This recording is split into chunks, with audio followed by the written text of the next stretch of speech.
Distinguished guests, good morning. Welcome to the National Defense Institute. The director of the National Defense Institute, Professor Isabel Ferreira Nunes, will deliver the opening remarks.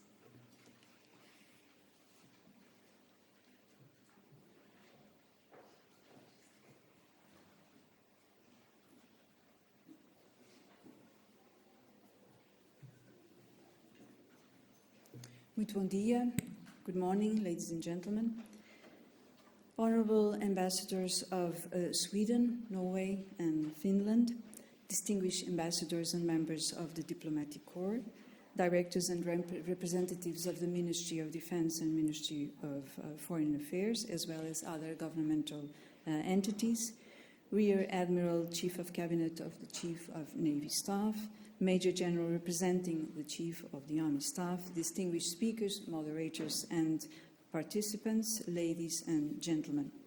It is my pleasure to welcome you to the National Defense Institute and to this conference jointly organized by the Institute and the embassies of Sweden, Finland, and Norway.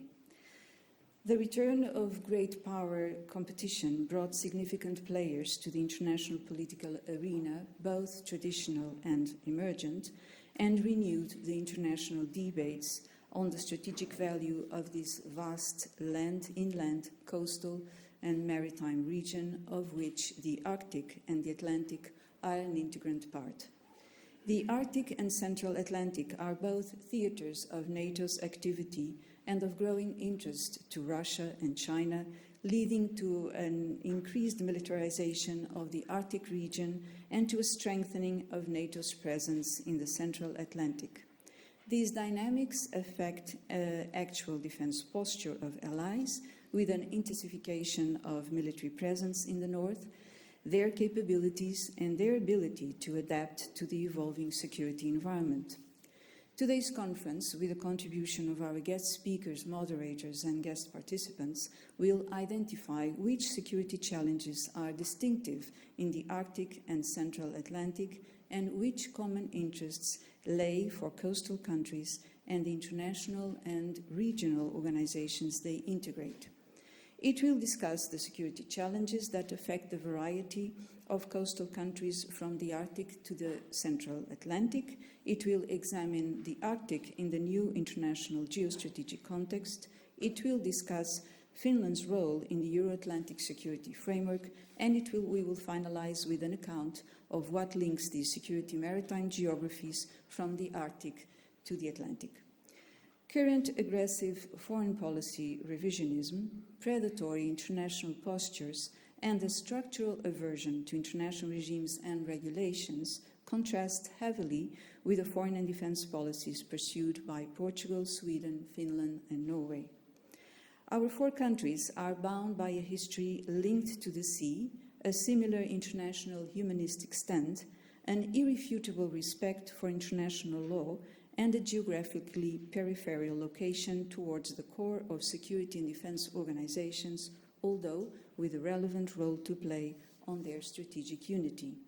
The Arctic and the Atlantic connect some of the most developed economies and some of the largest subsea marine resources. Regional cooperation is essential to safeguard access to sea lanes and to ensure free passage in choke points for trade, passage, logistics of energy transit, whether those choke points are the Panama Canal, the Gulf of Guinea, the Danish Straits, the Bering Sea, and the Aleutian Islands in the Arctic Circle. Competition between Russia and NATO allies and conflicting interests between the United States, Canada, Norway, Denmark, and Russia required an effective respect for rules and principles of sea governance, robust forms of maritime multilateralism, and a cross-sectoral approach to maritime security.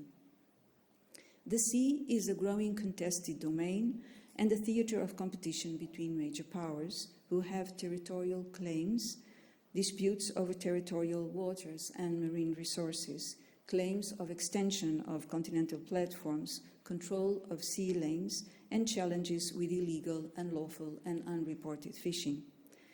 Now these challenges are intersected both in the Arctic and in Central Atlantic by maritime hybrid activity, attempts by hostile nations to control open seas and straits, and the growth of disputes at sea.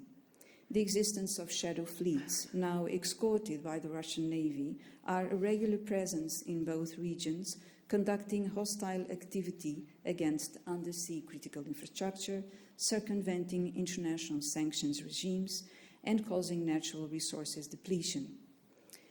This generates security challenges which call for a better cooperation and coordination and the implementation of a total defense posture on which the Nordic countries can provide very enriching experiences.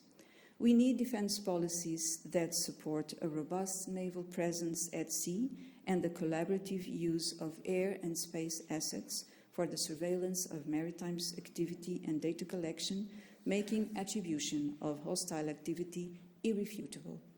It is also needed a more robust law enforcement, surveillance and protection of critical infrastructures, a proper safeguard of marine and coastal ecosystems, and a sustainable exploration of resources located in the seabed.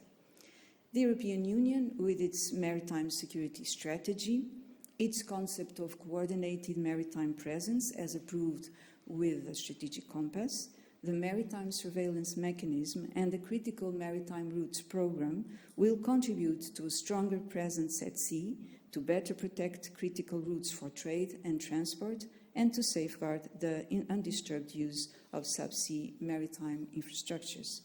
The European Union has also recently approved a strategy for the Baltic Sea region as the first macro-regional strategy in Europe, which results from an agreement between the European Union and Member States and the European Commission to strengthen cooperation between the Baltic Sea countries in the maritime domain. NATO, with respect to maritime security, has been undertaking new tasks conducted by the alliance in the Atlantic and beyond, relying on multilateral cooperation in the protection of critical infrastructure, countering hybrid warfare, and in the mitigation of maritime security risks. A comprehensive approach to maritime security and defense will add meaning to our collective action at a moment of geopolitical tensions and serious territorialization of maritime spaces from Central Atlantic to the Baltic Sea and the Arctic. Ladies and gentlemen, I would like to finalize this welcoming address by thanking Madam Ambassador Elisabeth Eklund, Madam Ambassador Hanna Brusletto, and Madam Ambassador Tita Maia Luoto for this fruitful partnership with the National Defense Institute. I would also like to thank Commander José Picoito and the staff of the National Defense Institute for their contribution to the preparation of this event. And a final word of thanks to our guest speakers and our moderators, to whom I wish a very good conference and a very, very fruitful debate. Thank you very much.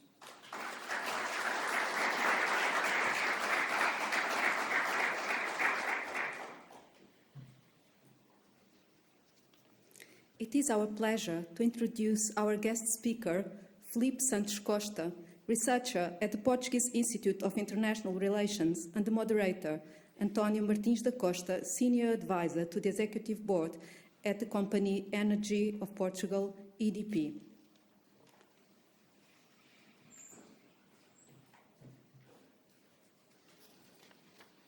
Good morning.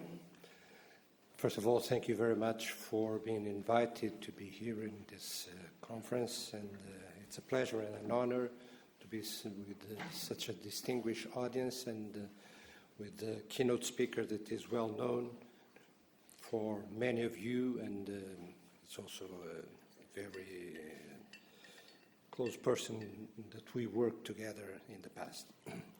I will try to make a very short introduction, because I'm not a specialist on the Arctic issues, but on the Atlantic issues I have something that I would like to share with you. And the Arctic and the Atlantic are very well connected, and you will understand why I put it this way. I will focus mainly on the economic relations because I think that economic relations are really the basis of the relationship between countries and between people and between blocs. And when we talk about transatlantic relations, we have to keep in mind that US and Europe represent, when I talk about Europe, is European Union plus the other countries that are European but not in European Union. They represent 45% of the world GDP. So almost half of the world GDP in nominal terms is from these two blocs.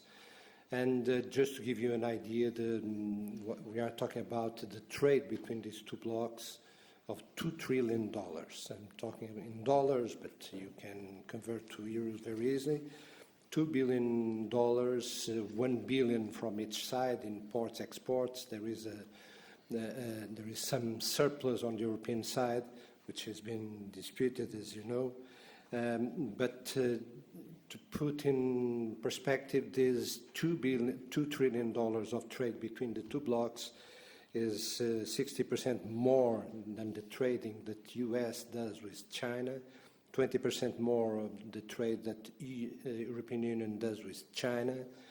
That's on the goods side. If we look at the service side, it's 7 times the trade between U.S. and China and 4 times the trade between European Union and China. So it's by far the most dynamic trading bloc, trading agreement between these two blocs. And this 2 trillion that I'm talking about, it's only import-export. If we consider the subsidiaries of each bloc in the other bloc, so what's called the foreign affiliates, then this figure of 2 trillion moves up to 7.5 trillion. So there is 5.5 trillion of investment of American companies in Europe and European companies in America. And many of them are platforms to export to other countries. I give always this example of a German company, BMW, that has its headquarters in Munich, but major factories in South Carolina, and from South Carolina they export to 120 countries all over the world. So it's the largest exporter of cars from US to the world. So those platforms have to be considered on top of the pure trading import-export. This shows how clearly the economies are intertwined. And I would also like to mention 2 or 3 other topics that I know that Philippe is going to touch. One of them, I work in it for many years, energy. Europe is the number 1 market for LNG, American LNG. It's the number 1 market for American oil. And the same, the way around. United States is the main supplier of LNG to Europe and is the main supplier of oil to Europe in this moment. So this interdependency is really something that has to be considered, and especially because we are talking about the energy transition. It has ups and downs, as we all know, and we watch the news every day, but it's there.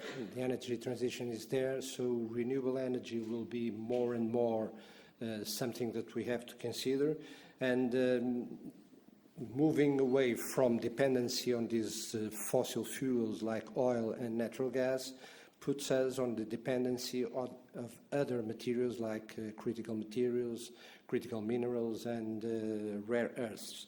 And then we have the problems of access to those materials and the supply chains and logistics, where the Arctic plays an important role on this matter, not only access to rare earths and critical materials, but also in terms of logistics.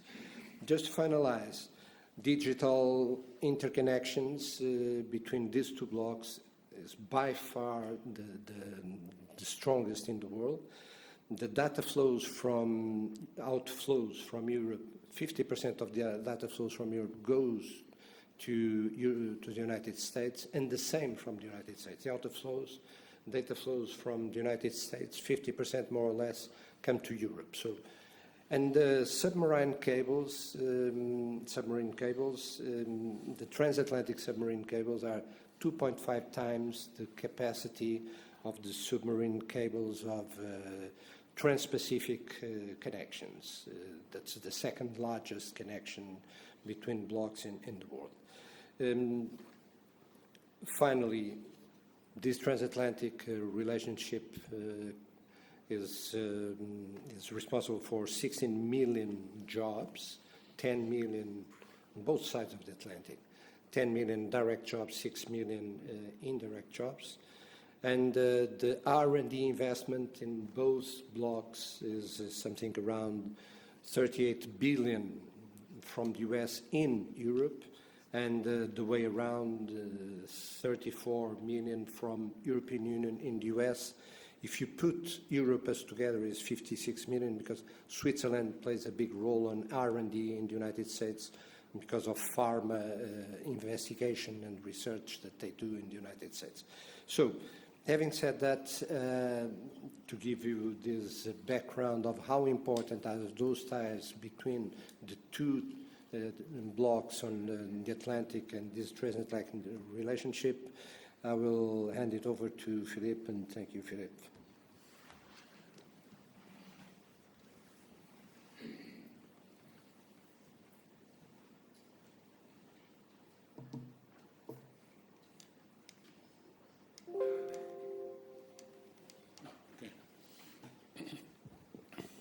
Thank you, Antonio.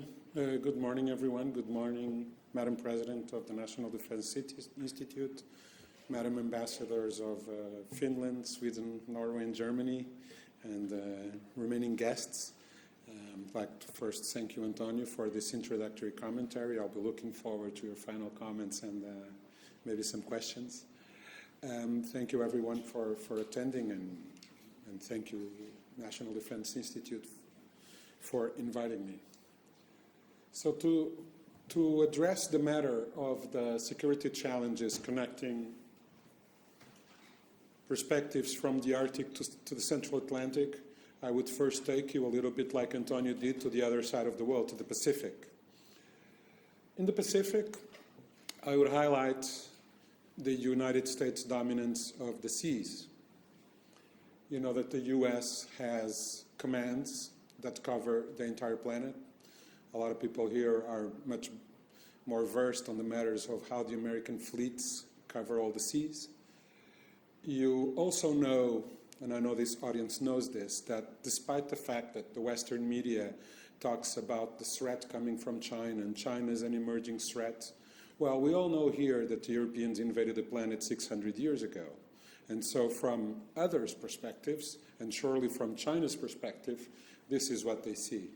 They see an insular containment around China and the difficulty to navigate the seas and the difficulty to connect with the rest of the world. I have here the pictures of the US Indo-Pacific Command, the picture of what would be the insular containment of China by US forces and allies or adversaries of China. Here on the lower left, China's first attempt to circumvent those restrictions with the string of pearls, trying, for example, to bypass the Strait of Malacca, and India with the railroad to Gadawar in Pakistan, and then, of course, the famous Belt and Road Initiative. So, U.S. global presence. The U.S. global presence is, goes to the point of having 350,000 active duty servicemen and women in the Indo-Pacific forces, 50,000 of those stationed in Japan, almost 25,000 stationed in South Korea, and since the Korea War was frozen in 1953, it is the U.S. Expeditionary Forces Commander, I would say, that is in fact the UN, it's the one case we have of the UN, is commander of all forces, including the South Korean forces in case of a reigniting of the ongoing conflict that was halted by the armistice with North Korea in 1953. So this is the equivalent of having, you know, Chinese bases in Gibraltar, in Ceuta, in Istanbul. This is what we're talking about. And so the containment of the People's Republic of China is wide. There's obviously a different geometry than that of Europe. As you know, Asia is not as homogeneous as Europe, and so there's obviously a lot of very difficult to do triangular military cooperation with Japan and its former colony of Korea, for example. So it's more bilateral.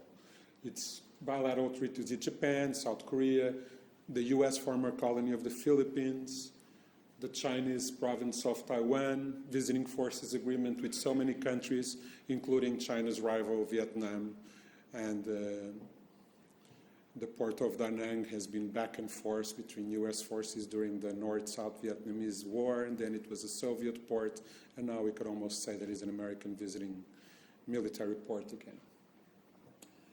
So, and then there is obviously then the alliance with the nuclear component, AUKUS, that has replaced ANZUS due to New Zealand's objection to nuclear in general, and obviously the Quad. This is not completely indistinct from US attempts to contain in the past that great territorial power which was the Soviet Union, with NATO, with the Central Treaty Organization and the Southeast Asia Treaty Organization, which collapsed for different reasons. Of the three, the one standing is NATO, and we should cherish it. CENTO collapsed after, I'd say, basically the turning point in the Middle East of 1979 with the Islamic Revolution in Iran and then Pakistan's disappointment. SEATO collapsed after America failed to protect South Vietnam, or rather sacrifice South Vietnam to higher strategic purposes. And then I would also call your attention to the claims in the South China Sea, like the Nine Dash Island by China, conflicting with its neighbors, Vietnam and the Philippines mostly, and then the initiatives to try and get solutions to overcome this insular containment of the People's Republic of China that is enforced by the United States.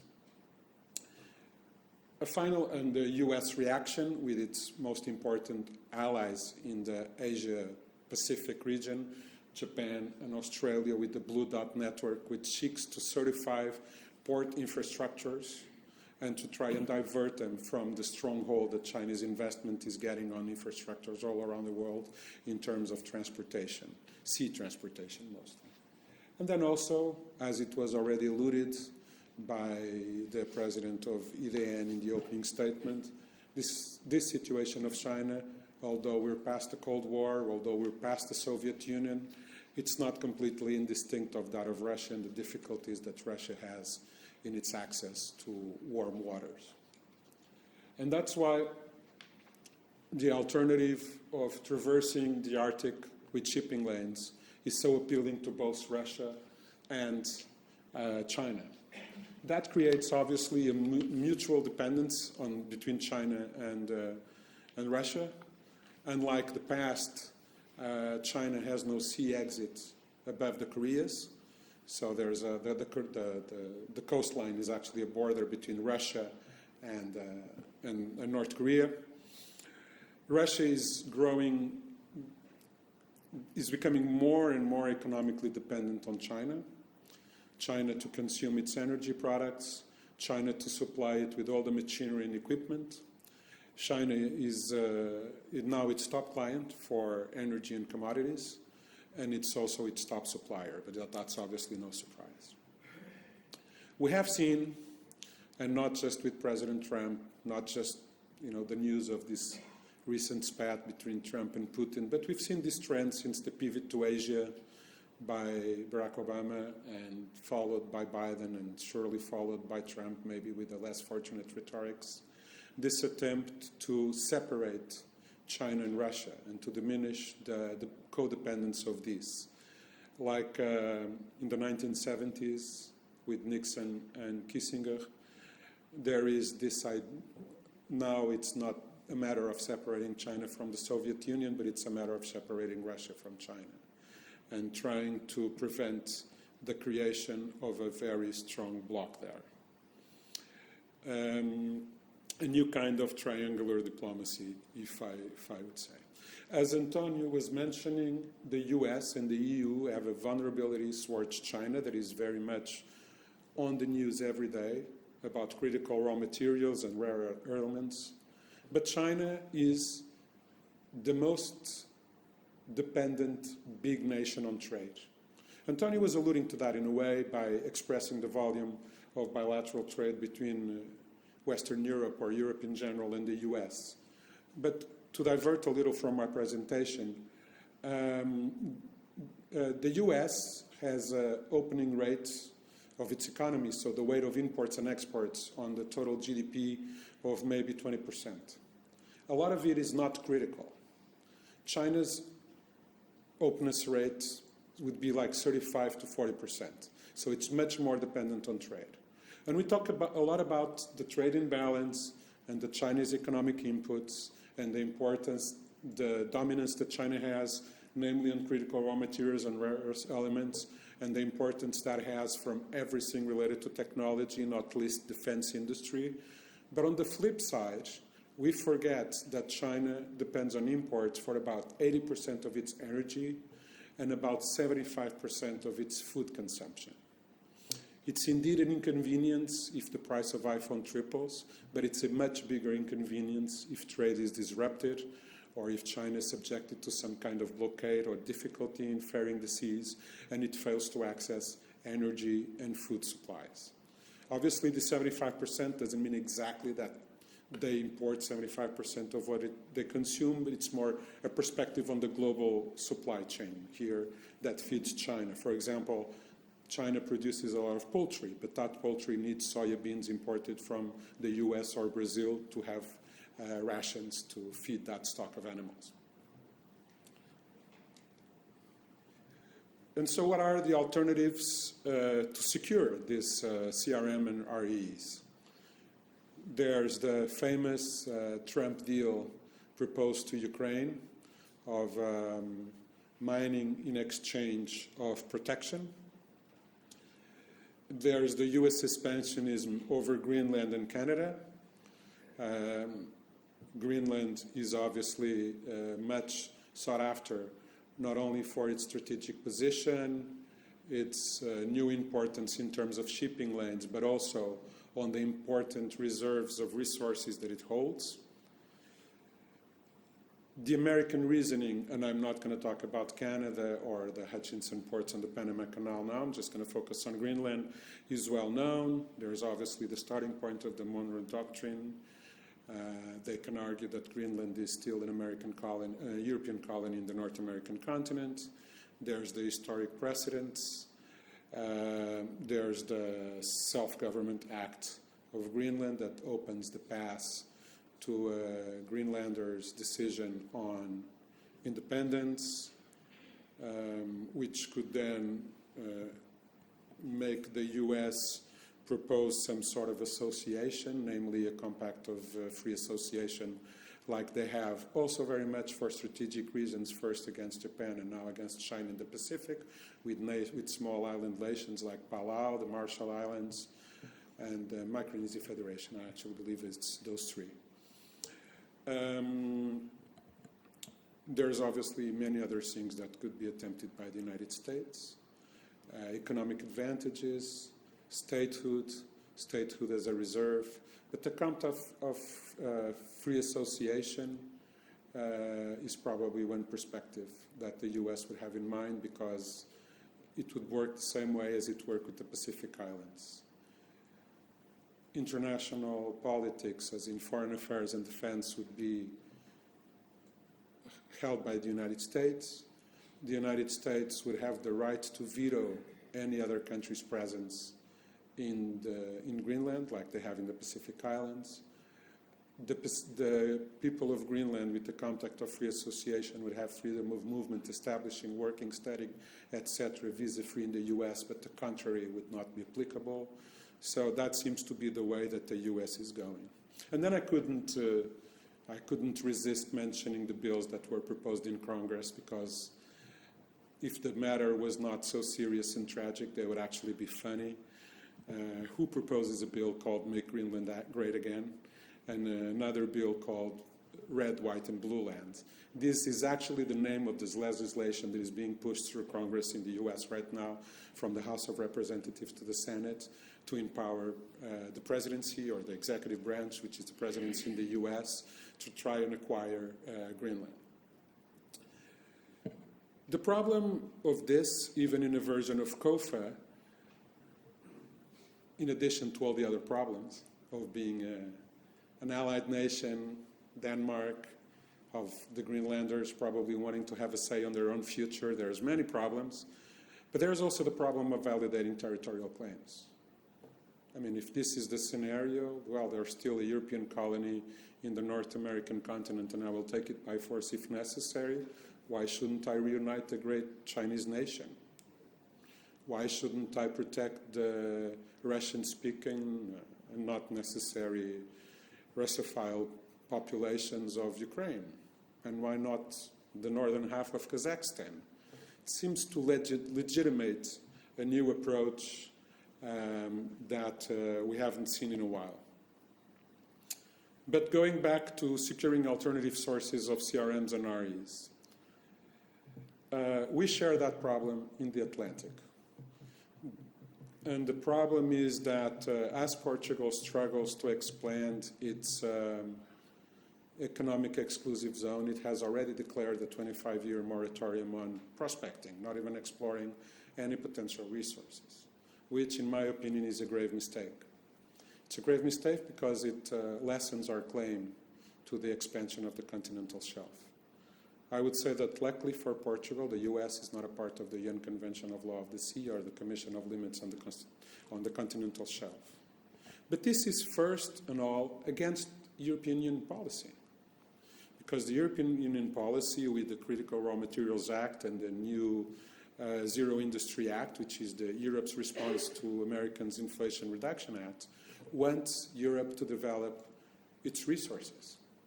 There's, as you know, 47 projects for exploring these critical materials and renewable earth elements in Europe. Now has just been approved 17 outside of Europe, from the Russian ally Serbia, which we are hoping to get almost all the supply of lithium that we need, to Greenland, in response, obviously, to that American pressure that there's Greenland, there's deposits of critical raw materials and rare earth elements, and nobody is doing anything about it. Let us do it. The same could be said about the Atlantic, but unfortunately in Portugal, this has already been approved. There's going to be difficulties with any kind of prospection in the economic exclusive zone, as there are difficulties with exploring onshore lithium, as there were difficulties in the past with prospecting offshore and onshore natural gas. I believe at least prospecting should be allowed to have an idea of what we have in case we really need it. So where does Europe get its natural gas imports from, talking about the energy problem? Well, before, Central Europe used to be almost exclusively fed by pipelines and gas pipelines from Russia. There was a complete dependence, and there was a complete seller's market, I would say. Complete dependence on the imports from Russia. That has obviously changed since 2022. A lot of it has been diversification. A lot of it has been increased supply from the US, and it will keep on growing as more infrastructure is built in the US to liquefy natural gas and export it, and more is built in Europe to welcome it. Going back to the Pacific, which is always a good example when we talk about Russia, who did not make this mistake ever? Japan. Japan could easily have two pipelines connecting it to Russia. There's a border dispute with Russia. Russia is right there. They obviously did not make that mistake of having a couple of pipelines, making them dependent on Russia. They've always had natural gas terminals, more in capacity than Europe, although the numbers are now balanced. They have more capacity for reception and regasification of natural gas than Europe as a whole. And so we see mainly by the first reaction to the Russian full-scale invasion of Ukraine with the complementary climate delegate act of the European Union, the alternative to say that natural gas is a green transition energy and a resurgence of nuclear.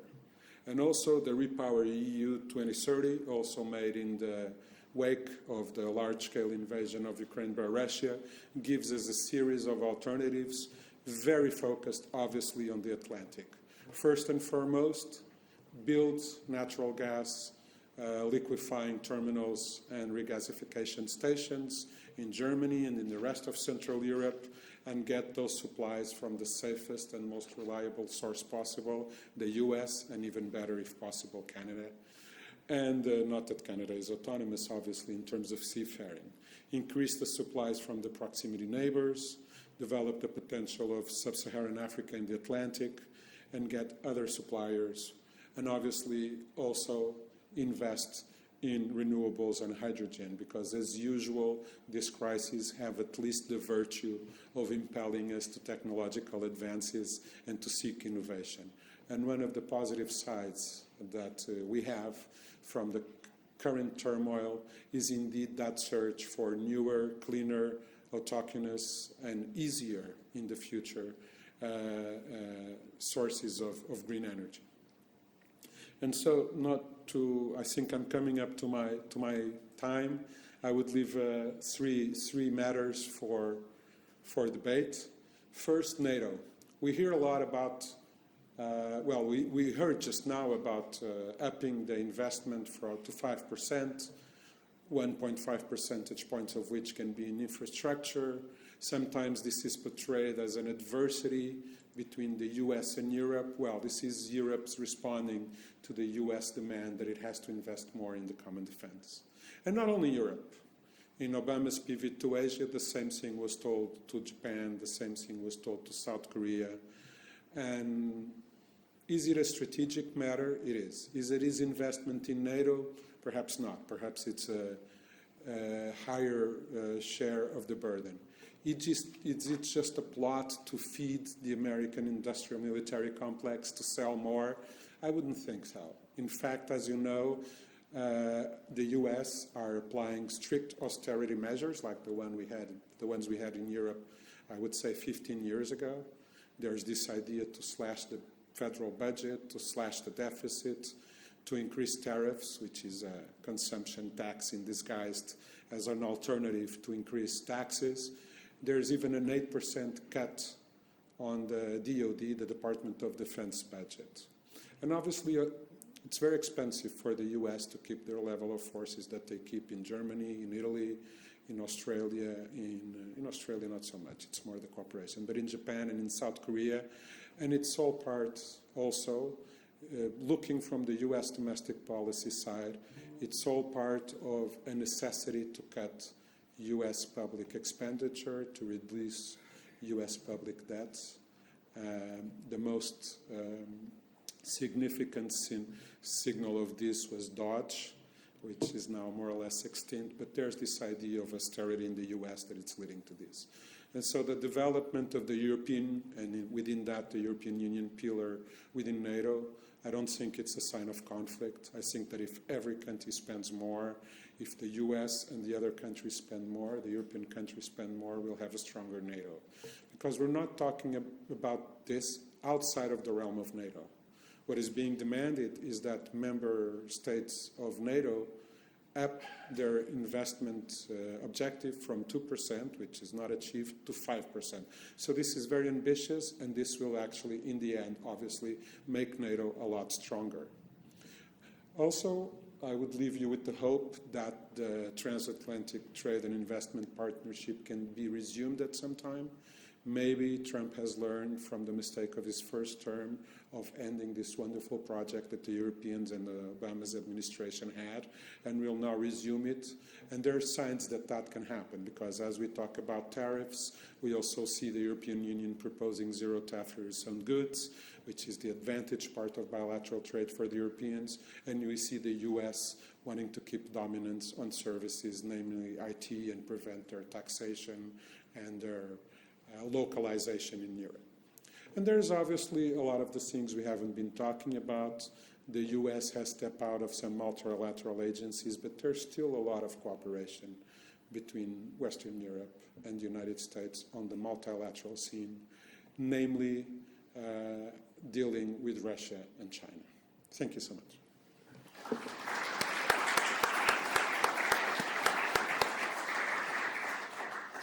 Thank you very much, Philippe, for your excellent presentation. And to share your views, I will open to the audience, but I will just make a comment and kind of a question. One thing that floats a cloud, maybe a gray cloud, floating over this landscape, is the financial situation in the U.S. Because the fiscal deficit is going up, the debt is going up, the interest yields on the treasury bills is going up, and this is a pressure on inflation and all the cycle that comes after that, which could make the dollar a weaker currency. For the time being, the dollar is the last resort currency for trading all over the world. We know that there are other powers that would like to replace the dollar, and namely powers in the global south that would like to have their own currency. And one sign is if the oil trading starts being done under other currency rather than the dollar, it will create an earthquake on the economic relationship. So that's my comment in a kind of question. And then I will open the floor maybe to, before you make comments to my comment, I will open the floor. Please put your questions or your comments.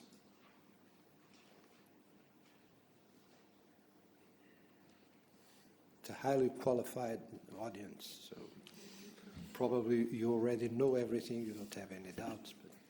But there's one over here, please. Yes, so my name is Ronaldo Bernardes. I would like to ask, what is the role of, or how do you see new technologies playing a role in the dynamics that sorry, how do you see It's working. new technologies playing a role in these dynamics, in terms of, for example, you spent quite some time talking about China is obviously an accelerator of some of the dynamics that you're mentioning, but also in terms of the specific transatlantic relation. So, not only the competition for raw materials, but also, the US wanting naturally, to keep, sovereignty over some, digital assets, the EU wanting to have digital sovereignty as part of their growing, quest for strategic autonomy. So I was wondering if you could go a little bit deeper on that. Thank you.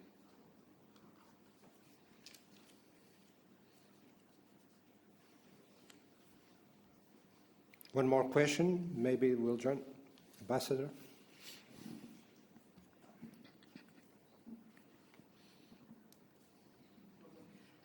Thank you very much. I just wanted to ask a question about your opinion and your comment on the Portuguese moratorium on the deep sea mining.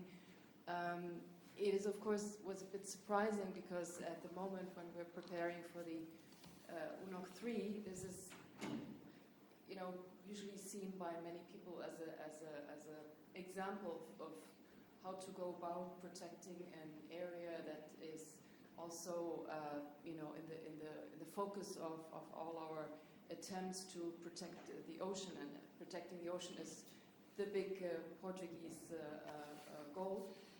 So I was wondering, I understand that you're saying we're taking away options and possibilities to explore and maybe mine critical raw materials, but as you also pointed out, there are other sources and onshore sources, and I was a bit missing this aspect of climate change, of protection of our natural resources, and that of course is something that you have to weigh against all the options that we have to secure critical minerals. Thank you. Good.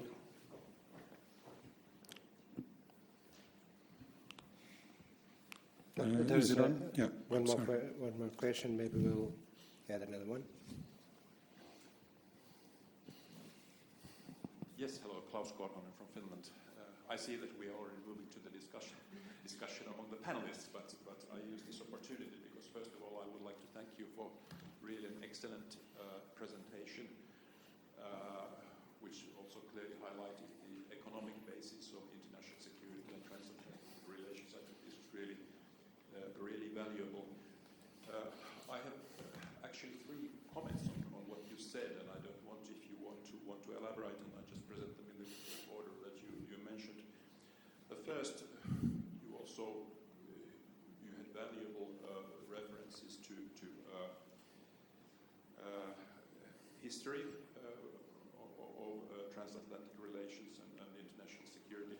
And there was one interesting phrasing that you had. You said that the United States abandoned South Vietnam because of higher strategic goals. I mean, I would contest this a little bit, Yes. as having studied that, because I think my understanding is the main reason why the United States, using your word, abandoned South Vietnam was that it was impossible to gain domestic support for a military build-up that would have secured a victory. And I think this is an important detail because very often we see great powers as unitary actors, but the domestic dimension, I think it's really important. We know this from our democracies, but also from the United States, to a certain extent also from Russia and China. This is just a comment. And then very valuable, I think, facts about the background of the current discussion around Greenland. And I think it's still worth to mention that according to international law, so Greenland is part of Kingdom of Denmark. And my last, this is actually more of a question. When you presented your perspective for the way we move forward, I think it's a very good basis for our discussion here. You used, which many of us very commonly use, you said NATO, and then you had in brackets European pillar. And I'm always uncomfortable with this expression, European pillar, as if there are 2 somehow completely elements in our transatlantic alliance, because I think we always start from the point of unity. So I wonder if I fully understand what you mean, and I will also a little bit elaborate in my own presentation on this, but maybe we could come up with a little bit different way to express this. Thank you. Philip, please. Well, thank you very much for the questions. So about the first question, I mean, I'm a bit of a leftist, so I'm not the best person to compliment austerity. Not sure it's going to work in the US. We'll see that the inflation is rising. Because the idea of the US doesn't produce enough for its own consumption, and although the opening rate of the economy is relatively low, 20%, a lot of it's final consumption goods. And so it's not a matter of... so the US doesn't produce enough to supply what it now wants to stop importing. And things like this have been done in the past. Again, going back to Nixon ended the golden standard conversion for the US dollar. I think that the devaluation and both the devaluation, monetary devaluation, and the devaluation of the importance of the dollar is an objective, and is a three-pronged objective. The first is to devaluate the debt, to make the debt held by foreign nations. And for example, Japan holds more US debt than China, to make it less valuable. And so one way for the US to have a smaller public debt, and that is denominated in dollars, is to have the dollar worth less, or do some quantitative easing, or printing more dollars and making the dollar worth less. The second one is to make the US debt less attractive, which will also depreciate the US debt. Although that I don't really understand, because I mean it will hike interest rates. And the other one is theoretically to make US exports more competitive and imports to the US less competitive. But if the US has a production output, I'm also not convinced that this is going to work super well. As for the technology aspect, there's obviously always a lot of technological innovation led by war and conflicts, and not necessarily just outright military conflicts. We see now big efforts, and I tried also to illustrate that a little bit with the EU Repower 2030 objectives. There's obviously a lot of investment in the US with the Inflation Reduction Act, a lot of it for alternatives to what now needs critical raw materials, to what now needs rare earth elements, a lot of synthetic alternatives, other ways of doing things. You know, a lot of people thinking of how to do electrical batteries without lithium for cell phones, for cars, for storage of energy. So there's a lot of that. And there's also, the US has now this National Council for Energy Dominance, you know, things with objectives like the US president likes. But it's the way of, it's also very based on technology. So this idea that there is a repulsion of technology and no investment in technology, I wouldn't say that. I didn't go to the previous point on how the US oligarchy is making money on cryptocurrencies as it creates difficulty to the dollar. Obviously, we don't have time to talk about everything, but in regards to this, there's a lot of investment, for example, in nuclear. There's a lot of nuclear plants being built in China, in India. They've come back in Europe somehow. For example, in the Belgium, Netherlands, etc. Not to mention Slovakia and other countries. But overall, there is a need for technological advancement. There's now maybe 320 small modular reactors being built in the US, some by private companies to fit specific facilities. And there's obviously the quest for nuclear cold fusion and all of that. So I think there's a lot of advancement in technology and a lot of investment in technology, both in the US and in Europe, that is driven by the need to search for alternatives to CRM and REE and diversify energy supplies.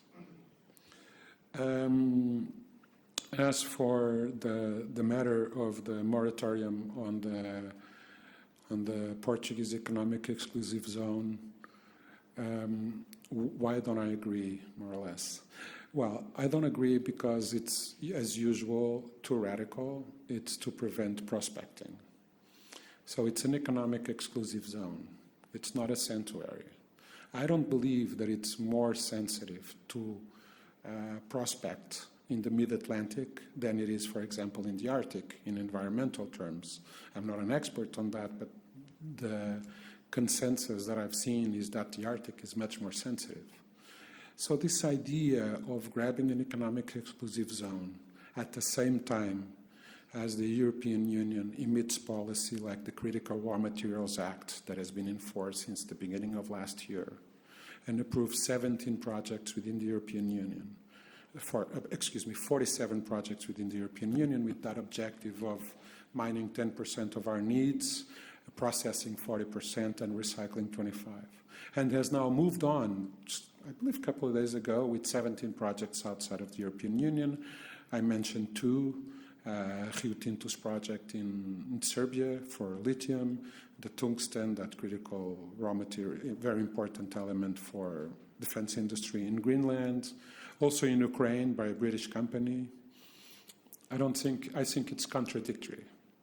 And I also think that it's contradictory to have lithium deposits and somehow it's impossible to mine it here. But there's no objection to it being mined in Serbia. It's not another planet.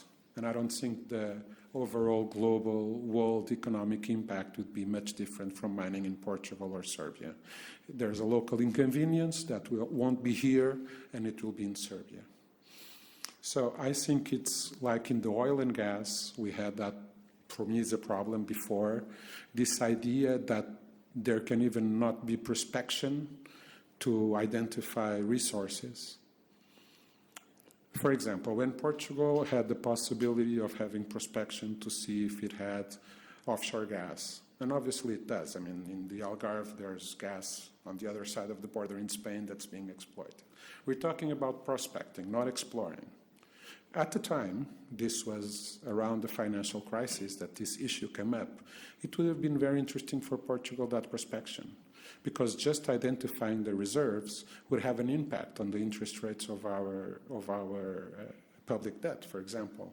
So this complete rejection of not even wanting to know what's there, not even identifying resources for, obviously I understand that that is the first step of opening the door to a potential mining. But I mean, it's going to be European mining in the economic exclusive zone of a European country.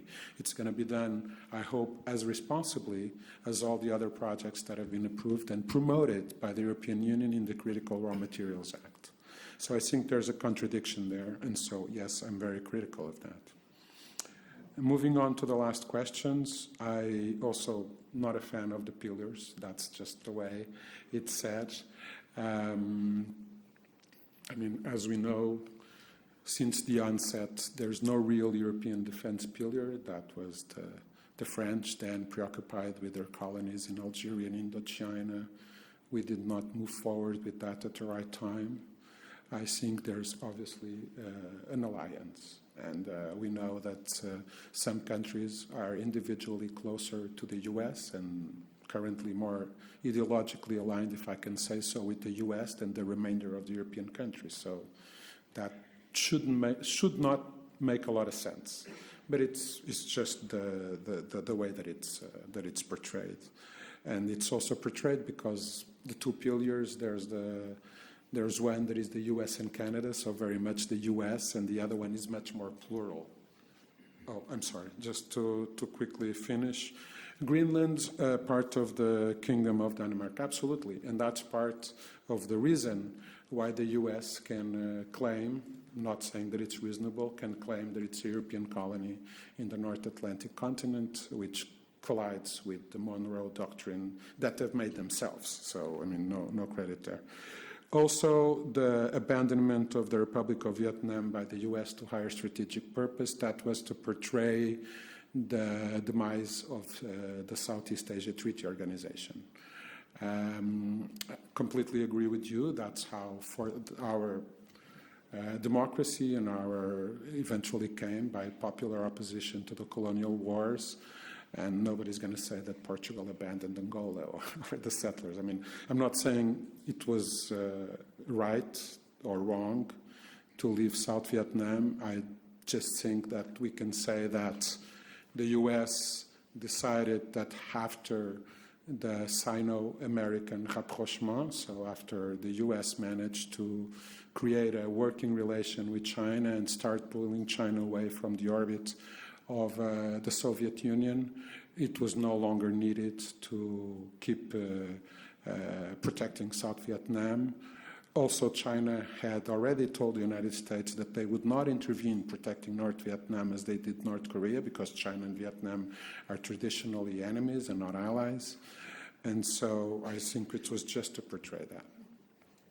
Thank you.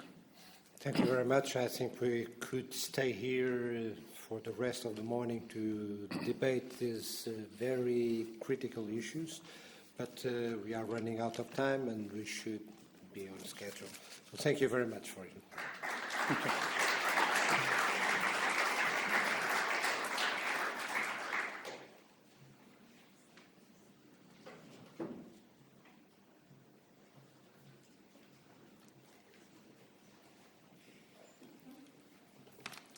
The conference will proceed with a panel dedicated to connecting security perspectives, which will be moderated by Ambassador José Costa Pereira, Portuguese Special Envoy to the Sahel from the Portuguese Ministry of Foreign Affairs. We would like to invite Ambassador Axel Wernhoff from the Swedish Ministry of Foreign Affairs, Ambassador Klaus Korhonen from the Finnish Ministry of Foreign Affairs, and Bruno Oliveira Martins, researcher at the National Defense Institute and at the Peace Research Institute Oslo, to take their seats at the conference table.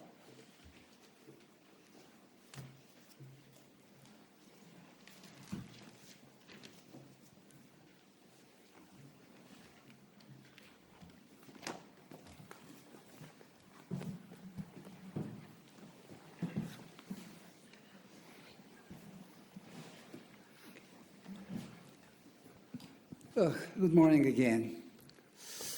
Let's imagine for a while that there is life outside our planet. And we have some extraterrestrial looking at the world in the last 40 years. I'm sure for him or her, it was certainly fascinating because you witnessed the end of the Cold War, the fall of the Berlin Wall, the utopian 90s, the globalization, the financial crisis, and now the struggle of the great powers, mimicking to a certain extent what we have learned at the end of the 19th century.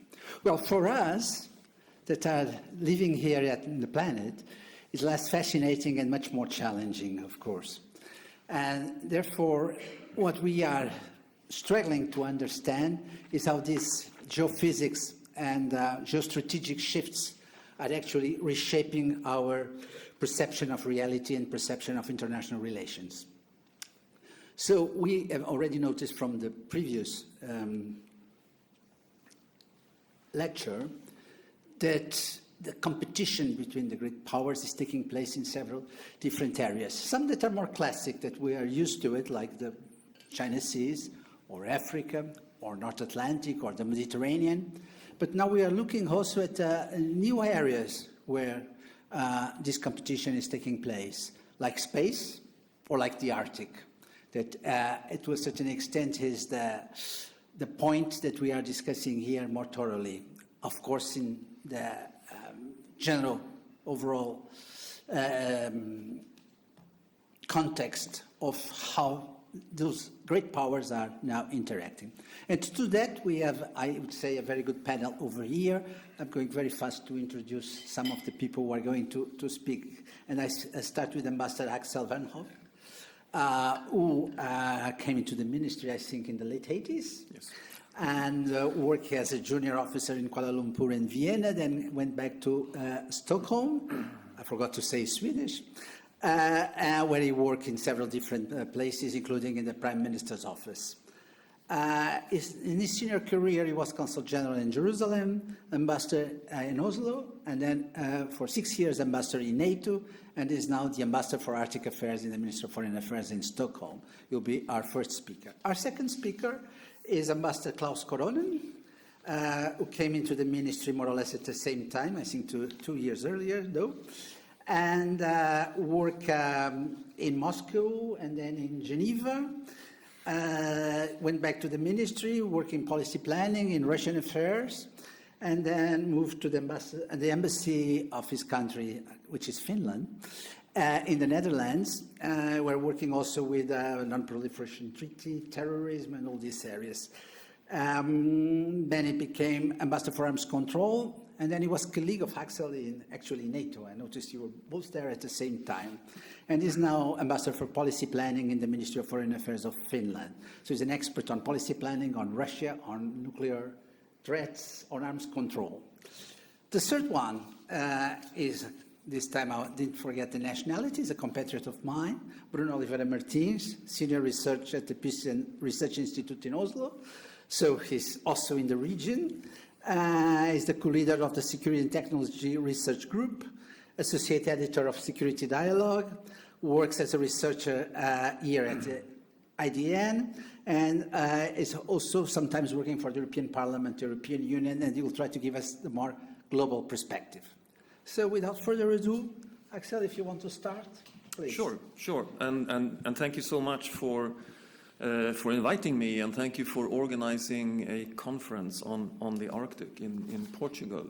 I think that sort of manifests that the Arctic has become a hot spot, if you excuse the bad metaphor, but with global warming being 3 to 4 times faster in the Arctic, it's not totally wrong to use that concept.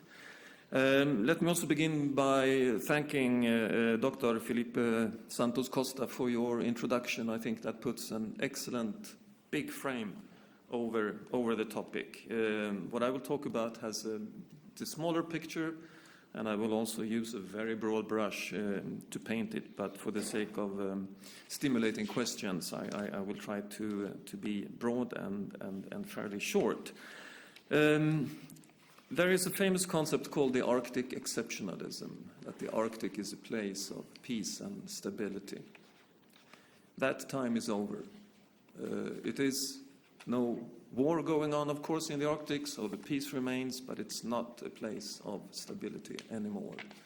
And this has been maybe a very long-going process, but there are, I would like to say, two driving forces to create this new reality, which we have to adapt to, adopt to, and also have a policy response to eventually, when we fully understand, if that is possible, of what really is going on.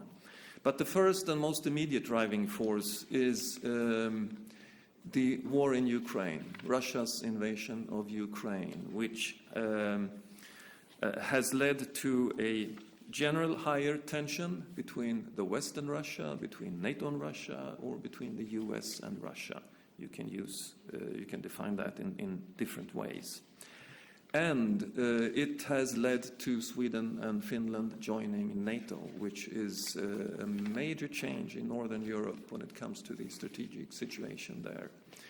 And I argue that the membership of Sweden and Finland has created for Russia a strategic dilemma, which the consequences of which we still have to wait and see. Some of it is already evident, but some will not materialize until the war in Ukraine is over, I think. Now, what kind of strategic dilemma is this? Well, there are two aspects to that, two geographical areas I would like to point out, and I'm very happy that we have a map here behind us. If you take a look at that map, you can see that the Baltic Sea now is surrounded by NATO member states, fully.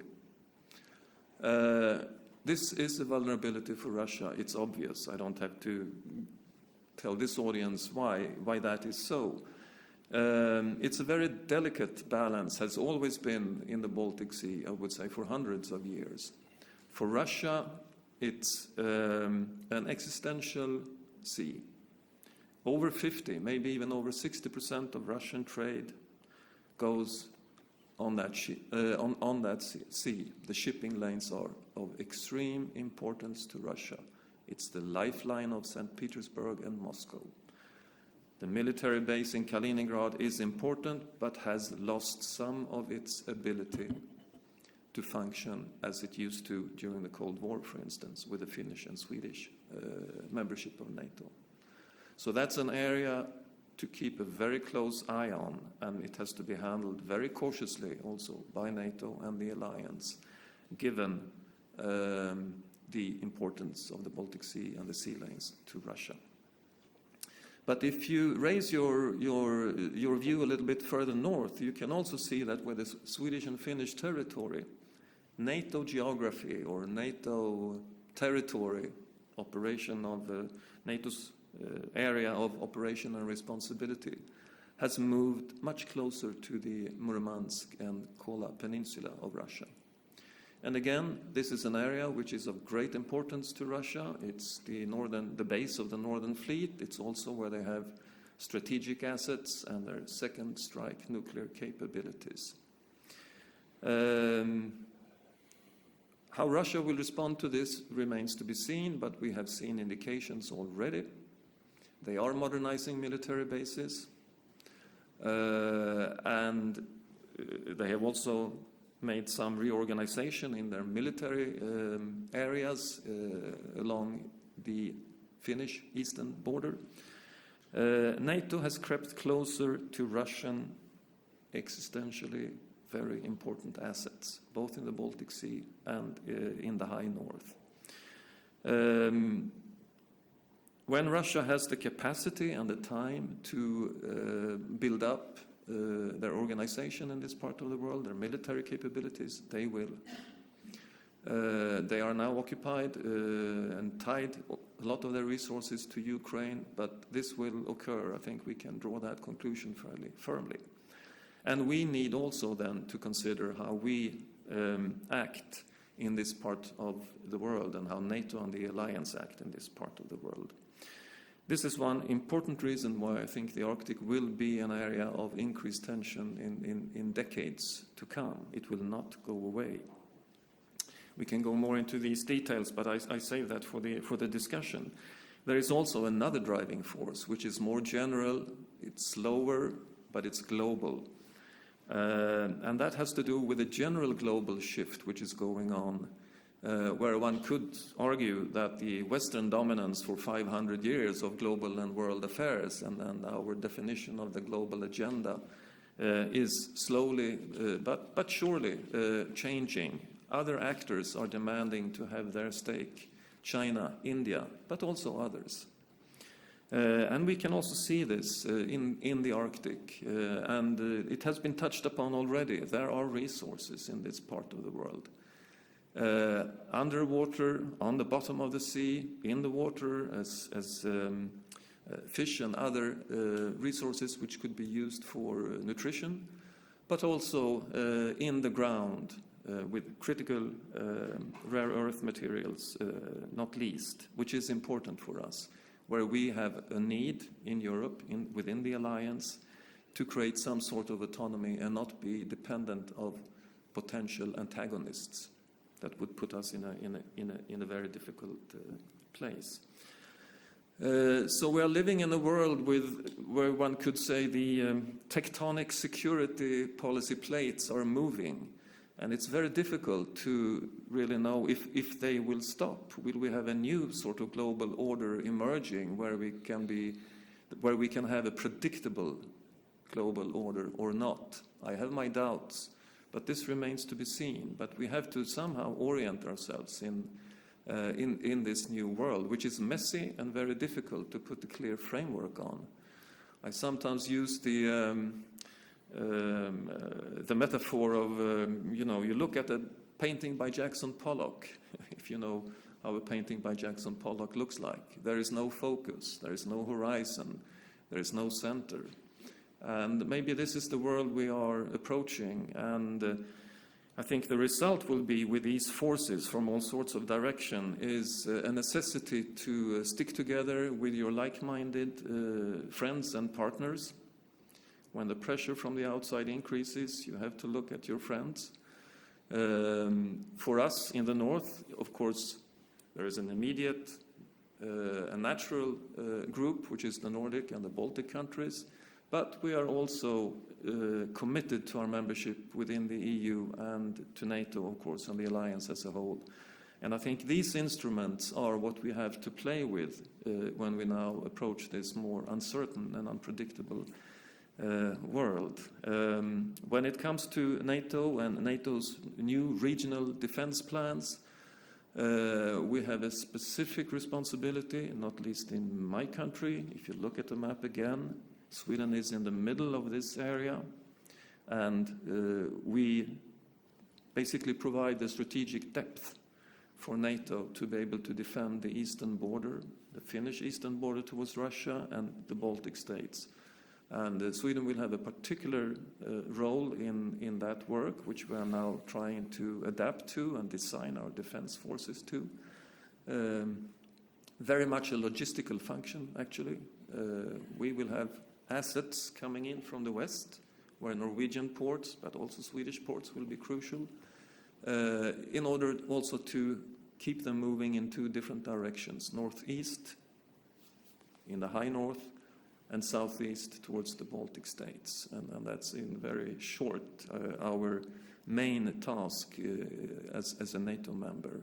And we have to build up infrastructure for this, and we have to defend that infrastructure. And that we intend to do. I'm talking about requirements of increasing defense spending, which I think is long overdue in Europe. The American presidents have for decades repeated this requirement, but maybe in no such clear terms as President Donald Trump. But at least my government has responded very clearly that by 2030 we will spend 3.5% of GDP on defense, at plus 1.5% on infrastructure. And I'm sure that infrastructure will be crucial for those lanes of transportation from west to east. Thank you.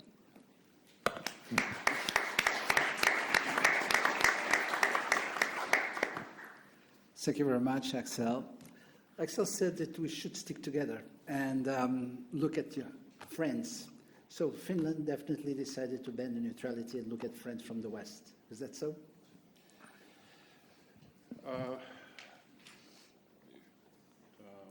One big question, so I need some time to answer this. I think I also had a map that should be projected. If I'm not.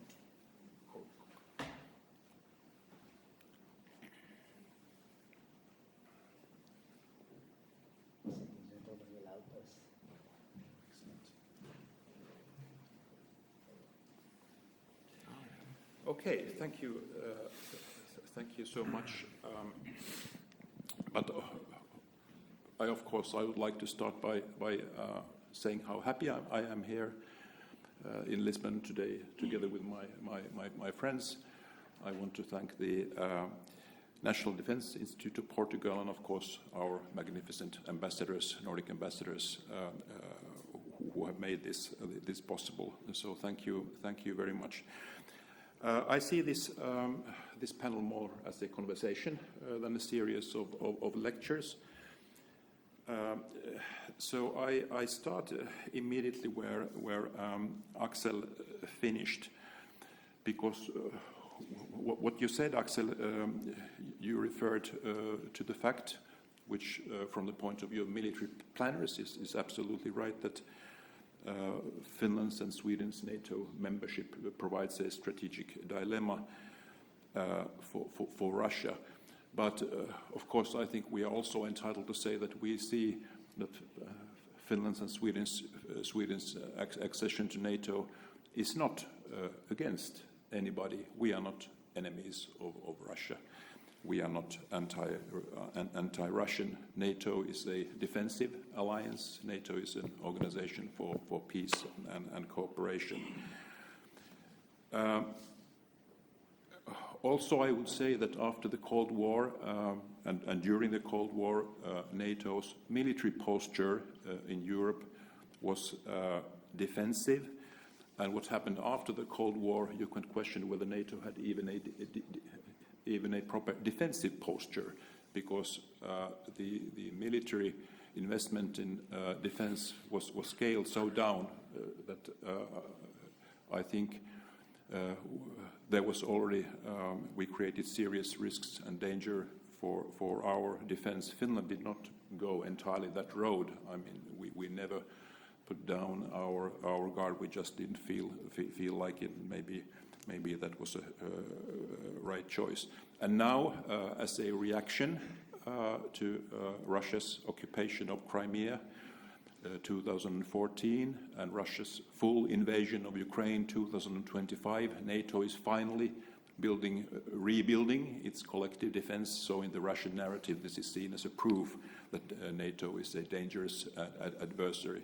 So we are certainly also having a competition and battle of narratives. This is something that I wanted to say here in the beginning. But then coming back to this map of Northern Europe and a few aspects of military strategy.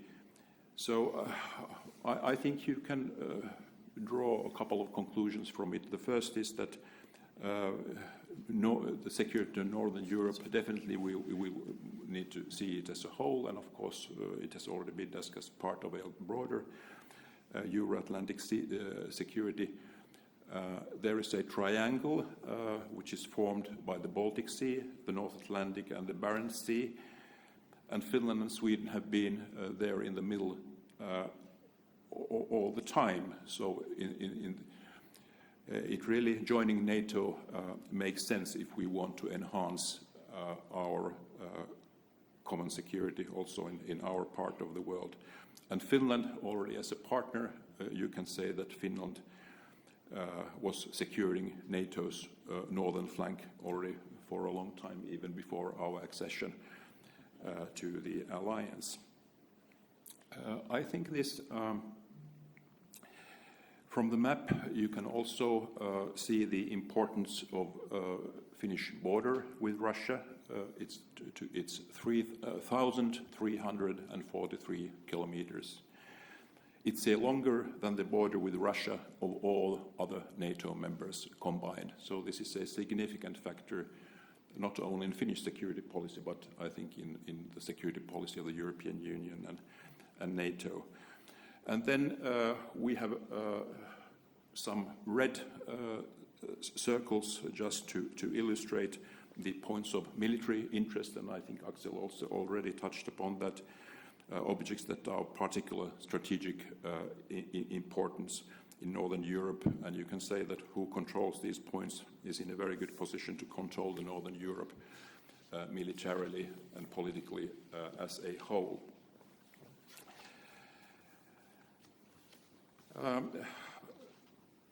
But continuing then on the topic that we have already touched upon at the outset, what everybody is talking about is the foreign and security policy of the new U.S. administration. And here, to put a very long discussion short, my starting point would be that at this point we can make observations but not really conclusions. We must separate between what are the real facts, what has really happened, and what is our speculation, what are our hopes, and what are our fears. And I believe that the preparations of NATO Hague Summit, they are going on more or less as planned. And there is no sign of a decoupling of the United States from European security. Just yesterday we learned that there will be a new American SACEUR, General Alexis Grinkiewicz. So, but we will see, but this is where we are right now. Essence of NATO and the European Union is solidarity. And when I came to NATO 2019 as a Finnish representative, so I was impressed about how ready allies were to deploy their forces rather far away from home. Right now, Portugal is participating in the enhanced forward presence in Slovakia. And of course, this seminar is also a proof of the interest of our Portuguese friends in the security of Northern Europe. Finland and Portugal, we are located in literally the opposite corners of Europe, and it's natural that this affects our priorities in foreign security policy, but there is also much that unites us as members of NATO and the European Union. Geopolitical interests, they vary, but we always share the same values of democracy, human rights, rule of law, and equality. And I also think that we share, Nordic countries and Portugal, the similar global perspective. We are both strong supporters of sustainable development and rules-based international order. I work in the foreign ministry, but I'm also chair of the executive board of the Finnish Institute of International Affairs. And I'm happy to report that only a few weeks ago we organized a very substantive seminar on NATO and the Middle East. And I think this is another topic that might be interesting to discuss between among Nordic colleagues and Portuguese friends. We have something which is called the 360 degrees approach in NATO. It means that we are all interested in everybody else's security interests and challenges, that we are trying to address challenges and threats in all geographical dimensions.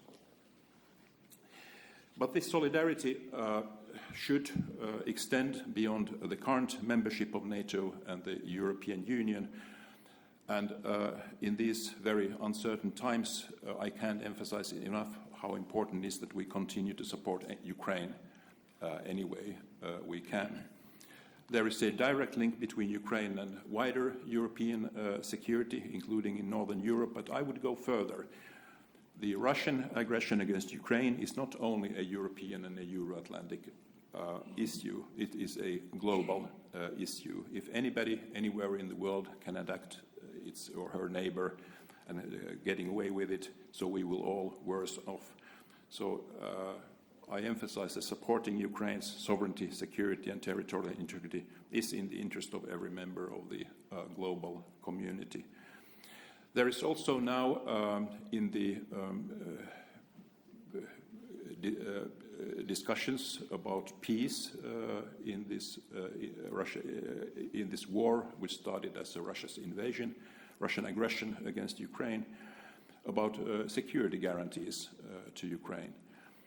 And in my view, the best security guarantee to Ukraine would be membership both in the European Union and NATO. NATO membership, and I think we all agree, this is an established, it's a tested solution which has been, history of 76 years. And as said, both NATO and the European Union are organizations for peace and cooperation. And I think all these models that had been floating around about security guarantees to Ukraine, they are less clear and less solid and less secure than Ukraine's membership in NATO. Might not happen anytime soon, but I think this should not be dropped off the table. And actually we have several decisions from NATO summits that one day Ukraine will be a member of NATO. Then very briefly about my own country, I believe that Finland is seen in Europe and in the world as a producer and provider of security. We have a strong national defense, and now we are part of NATO's collective defense, including nuclear deterrence. We have a whole of society approach to security, so we invest heavily in societal resilience. Everything starts from the individual citizen and his or her readiness to face challenging times. We already started the discussion of a possible European pillar of NATO and what it means.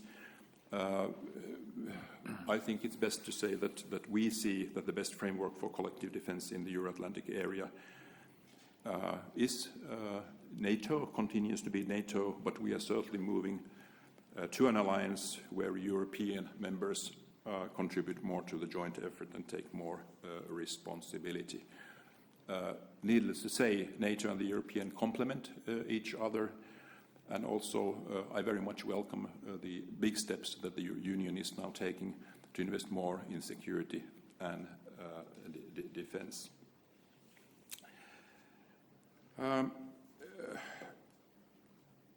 I think we can go more to how we see Russia and how actually Finland came to this. I don't know how well you know Finland's history, so it's maybe worth to make a reference. I just want to conclude by coming back to the starting point, which is that this is a Nordic seminar, which our Portuguese friends have made possible. And already in 1930s, when Finland was a very young independent state, and Norway also relatively young, so there were plans about Nordic and security cooperation in 1930s, before the Second World War. But then the war and the Cold War drew us apart. But now, finally, we are all under the same roof of NATO. And this also among us, among the 5 Nordic countries, and now we are here, Finland, Sweden, and Norway. So this provides enormous opportunities in the NATO framework, but also regionally. So I think this is one of the benefits that the accession of Finland and Sweden to NATO have brought. But I finish here. Thank you.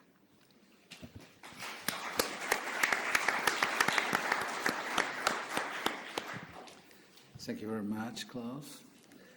You mentioned, of course, that the war in Ukraine is a global issue. It's an existential problem for any country that have, say, a neighbor that is not peaceful. And so the need also for a global perspective when dealing with this issue. And so I think this is a very good introduction to what Bruno is going to tell us about the more general framework about where those issues of security now take place. The floor is Well, yours. thanks very much.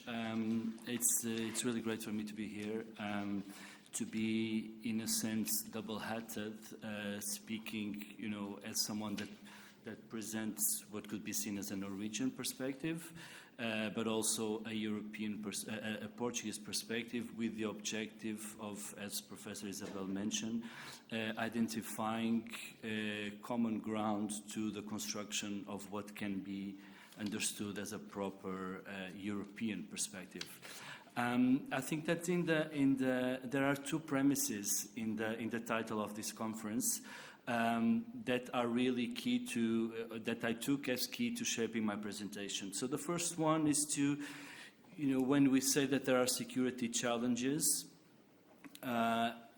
it kind of, the assumption is that there are differences. Okay, that the way that different countries in Europe perceive security issues is different.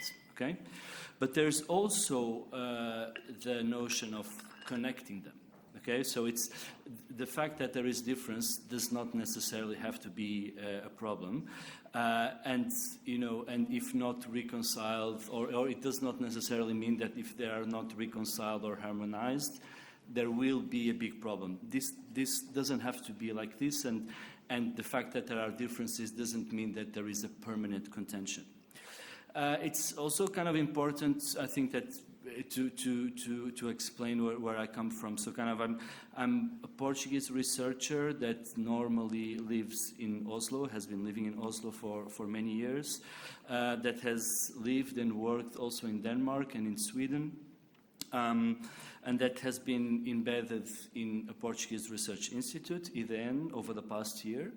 I research, so in Oslo I'm based in a peace research institute, and whereas here I'm surrounded by, a more classical defense establishment. So, and I've been working on security and defense issues from a European perspective for more than 15 years. So I see myself, I'm very happy to be Portuguese, but I really feel like a European citizen. When I'm in Lisbon, I tend to look, north and east towards Europe, but there's also a lot of people in Portugal that do the other way around, right? That look west and see first and foremost the Atlantic.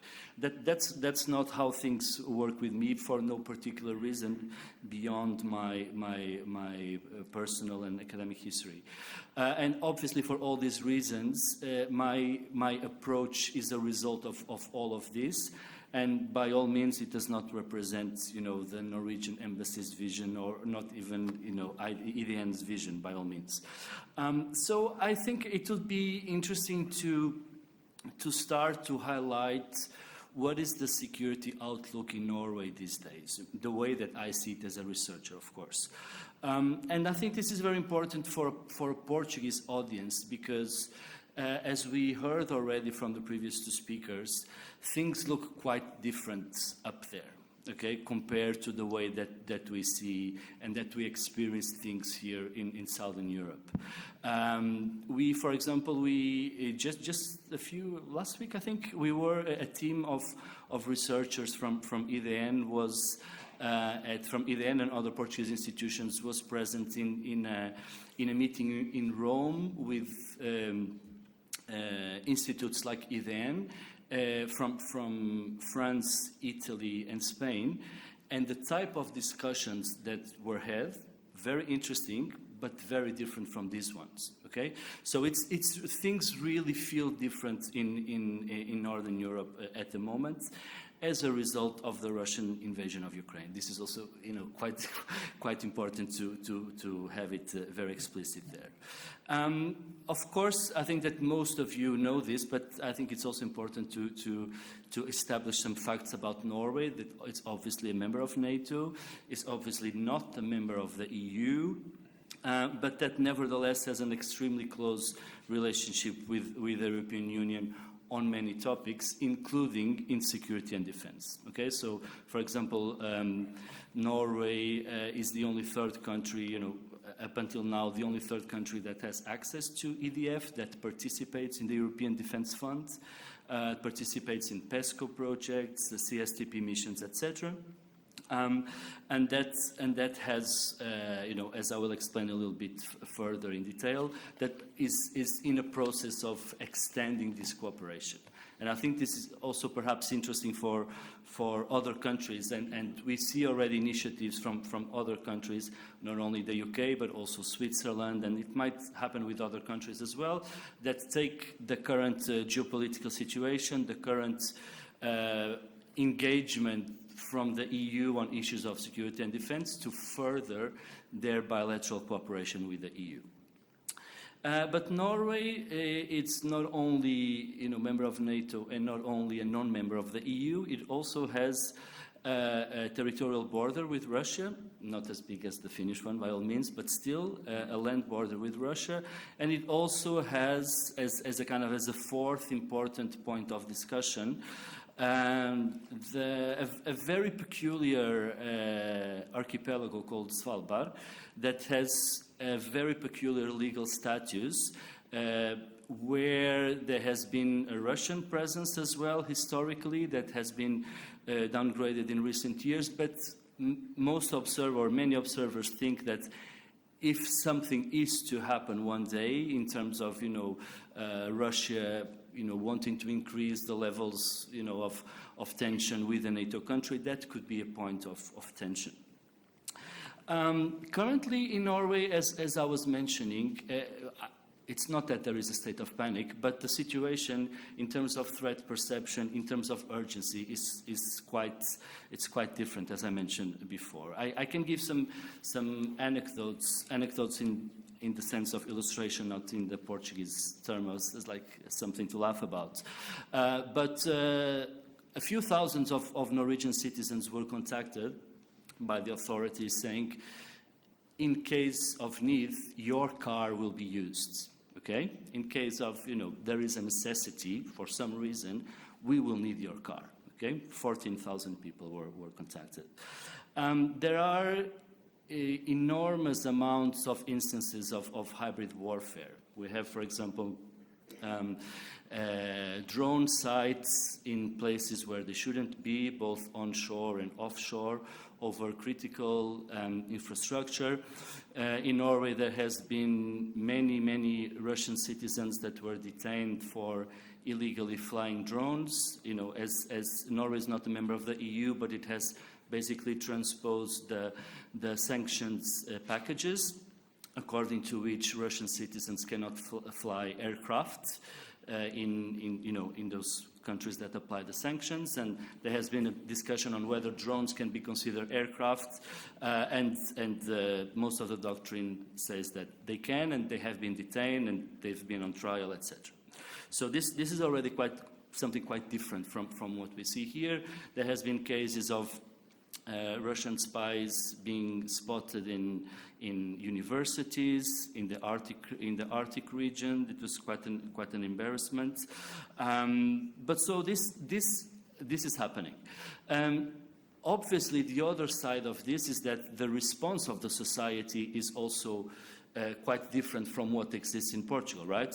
So we've heard here from Finland about societal resilience, whole of society approach, total defense, as is also called, both in Sweden and in Norway. And this basically means that in the case of Norway, just for example, the defense of Norway is something that is to be provided not only by the military forces, but for the whole society. So very much this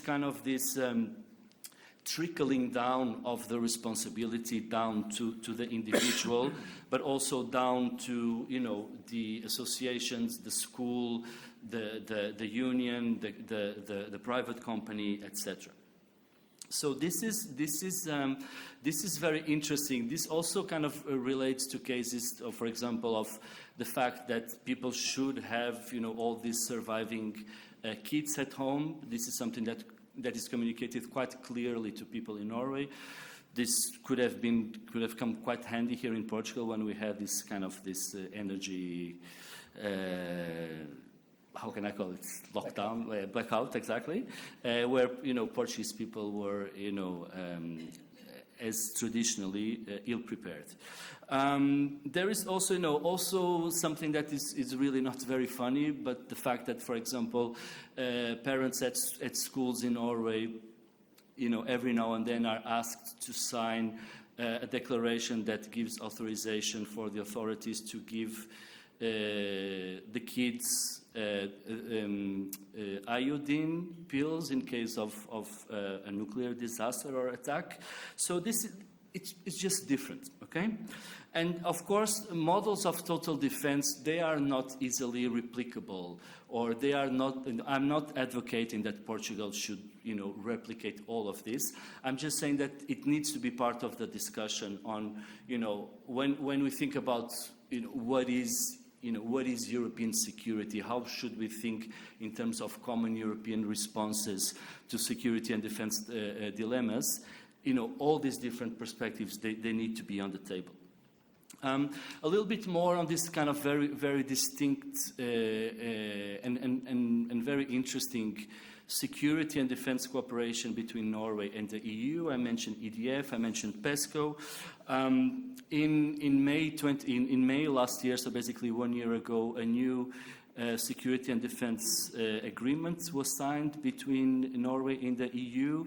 This is not a legally binding agreement, but it creates conditions and political momentum for further cooperation, dialogue, etc. But I wanted also, in terms of thinking, thinking about Portugal when learning about, in this case, Norway and other countries, when we look at the ranking or the top institutions in Europe that have participated in more projects funded by the European Defence Fund, we find two Norwegian institutions. Okay, the FFI, the Forsvarets Forskningsinstitutt, and we also find the Kongsberg. And FFI has participated in 23 EDF projects, Kongsberg 18, and we don't see any Portuguese entity in this top 20. And if we look at the number of institutions per country that have participated in EDF funds projects, we see 46 Norwegian institutions and 32 Portuguese institutions, and we see that in terms of coordination of EDF funds, Norway has coordinated 6, Portugal has coordinated 2.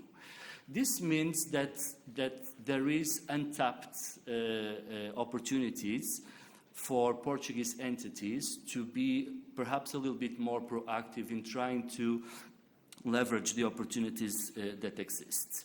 When it comes to Portugal more specifically, and of course, the Atlantic, it's something that binds these two different realities, but it also means that the Atlantic plays, in my opinion, different roles, in these two realities. Because for Portuguese strategic thinking, there are 3 main vectors, I would say. The first one is obviously Europe, okay? The second, the Atlantic, okay? First and foremost, materialized through NATO membership, but also, the southern part of the Atlantic. That also relates with the third vector, which is kind of the Lusophone world, so kind of the Portuguese-speaking countries. And in most of the times, the coexistence of this triangle, of these 3 priorities, goes without big tensions. But in terms of provocation, I wonder if we are now in a phase where there could be some tensions, in finding the right balance between navigating these different strategic priorities for Portugal. For example, I would anticipate that in the event of a further rift in the transatlantic relation, for Portugal this will be something difficult to navigate, as it was in the post 9/11 world. For example, when there was this big rift in Europe about whether or not to support the US when it came to the war in Iraq. You had that rift within Europe, and you saw Portugal sidelining, at least the Portuguese government, if, going back to this importance of mentioning that there is a lot of internal politics also in foreign policy, sidelining with the US and actually hosting the summits that basically announced that operation.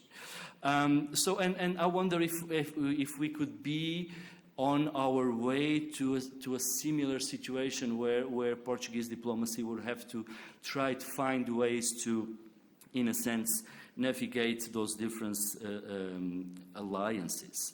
I think in the times ahead for Portugal, it will be very interesting to follow how the announced increase in defense budgets will translate into the enhancement of capacities.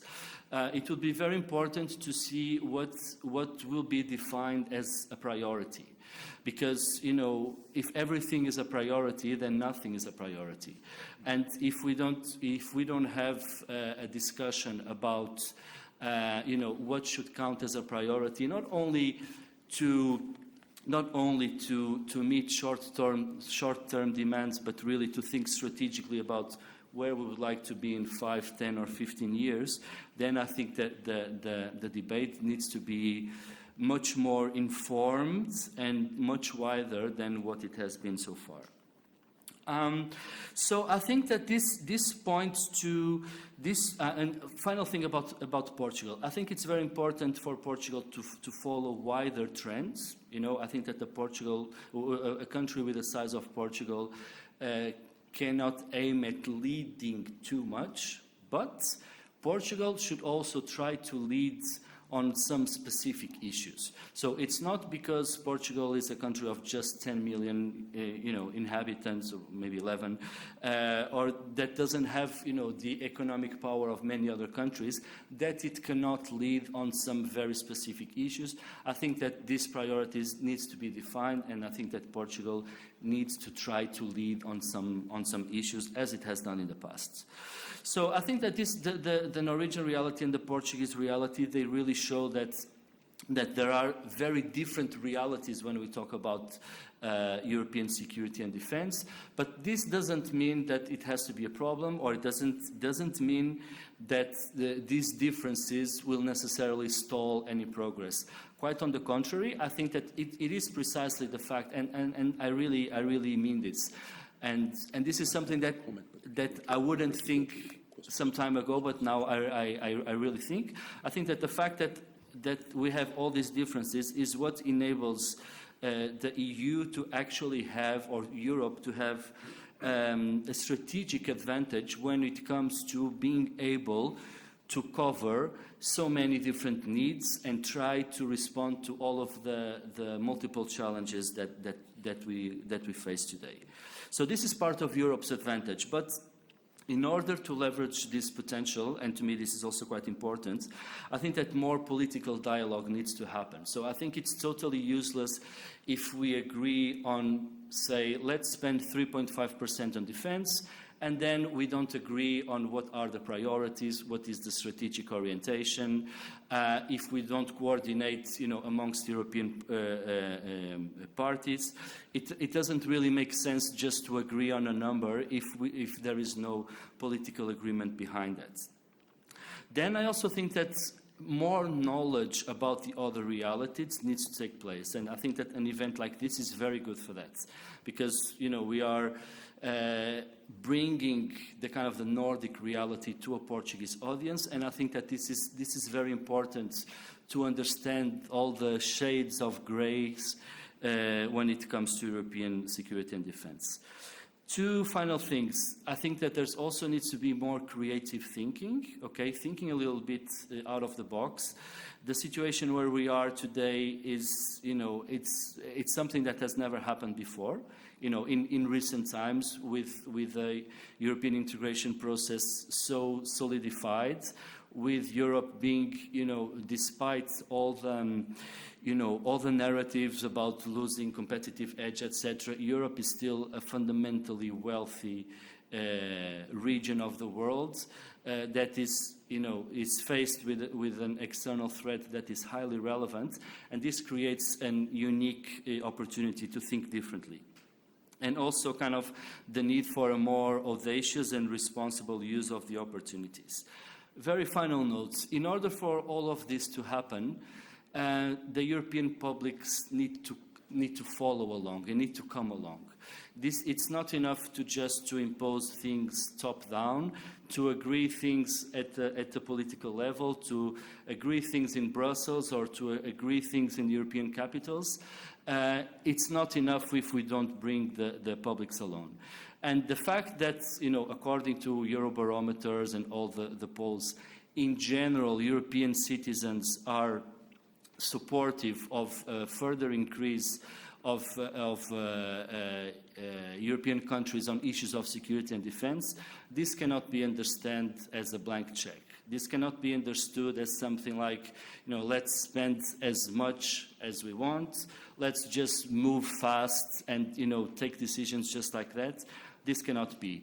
I think that if we, rounding up with the issues that binds us are democratic values, and I think that this part of the discussion is really fundamental if we want to stick to, the democratic values that really binds us all. Thank you.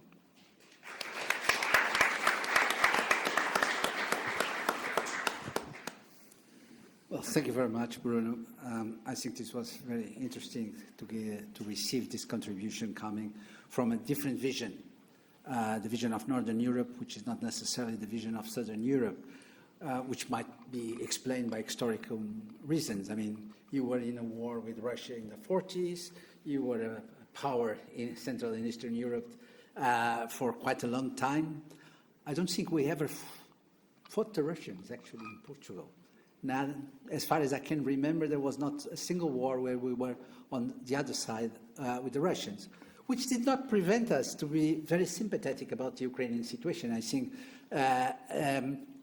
Portugal is one of the countries where the population is clearly on the side of Ukraine in the conflict with Russia, or all the support that you gave through the European Defence Fund to Ukraine at first sign of need.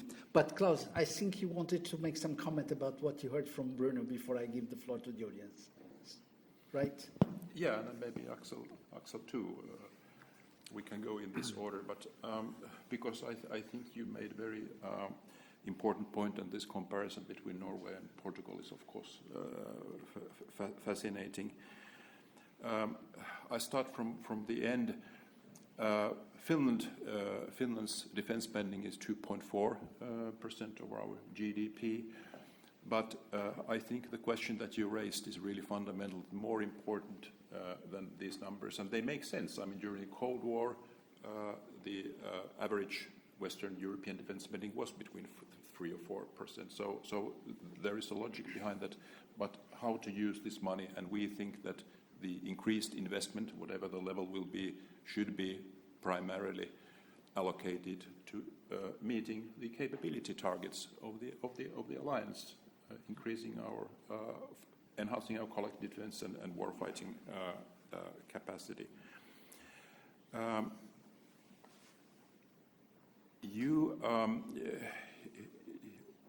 Your first point about that differences do not necessarily present a problem for the alliance.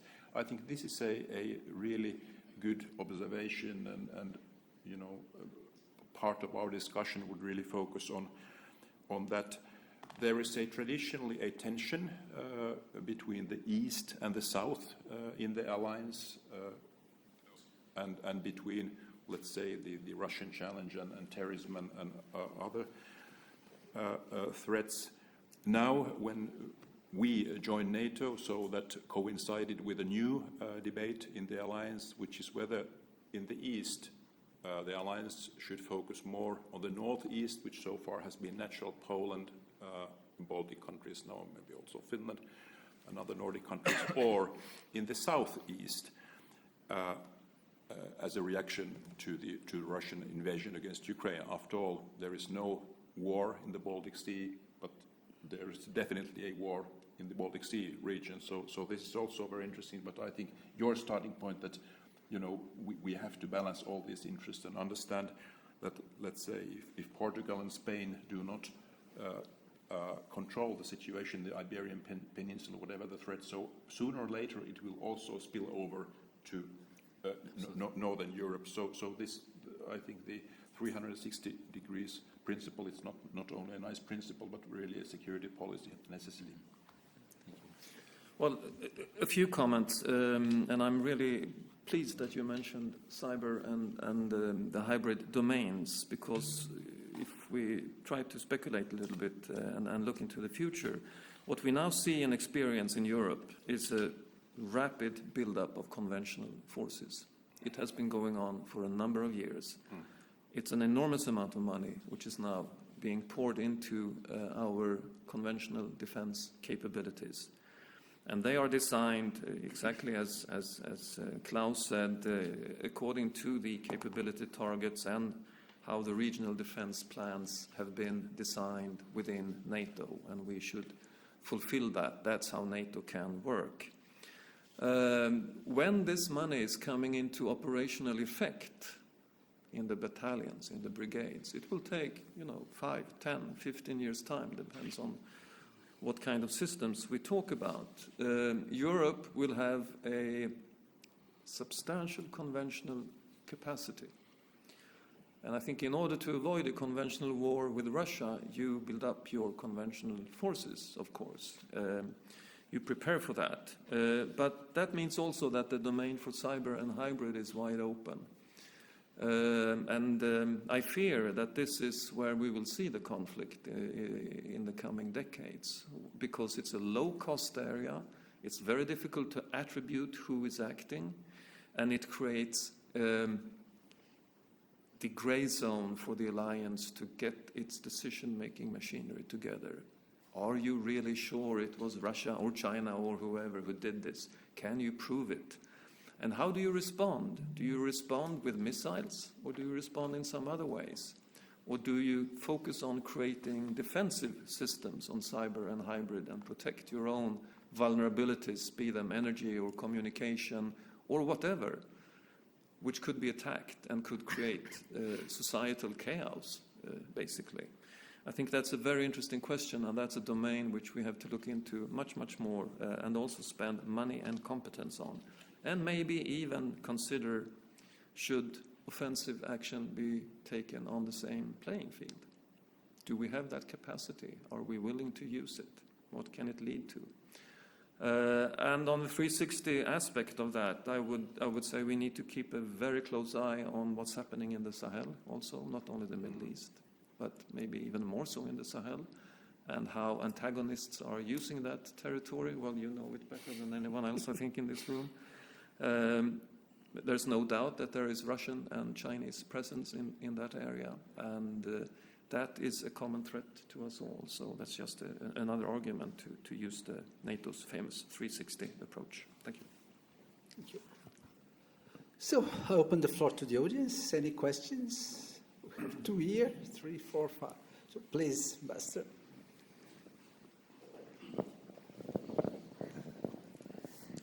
Thank you very much. My name is Hanne Brusløto. I'm the Norwegian ambassador in Portugal.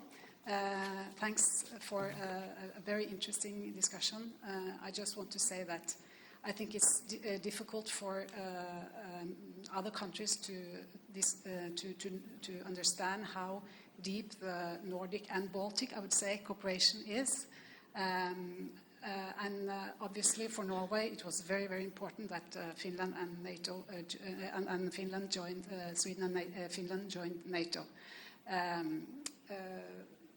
And thank you very much, Bruno, for being the representative, a very good representative of Norway in this panel. You described very well different realities, but also what we have in common. I just wanted to pose a question. What do you think are the main threats to Portugal from Russia, in particular within your area of expertise, new security technologies? And also, do you describe Portugal being far away from Russia? Do you think there has been any is there more threat feeling now than, I mean, for 3 years ago? Has the Russian invasion caused any reflections also here in the south? Thank you.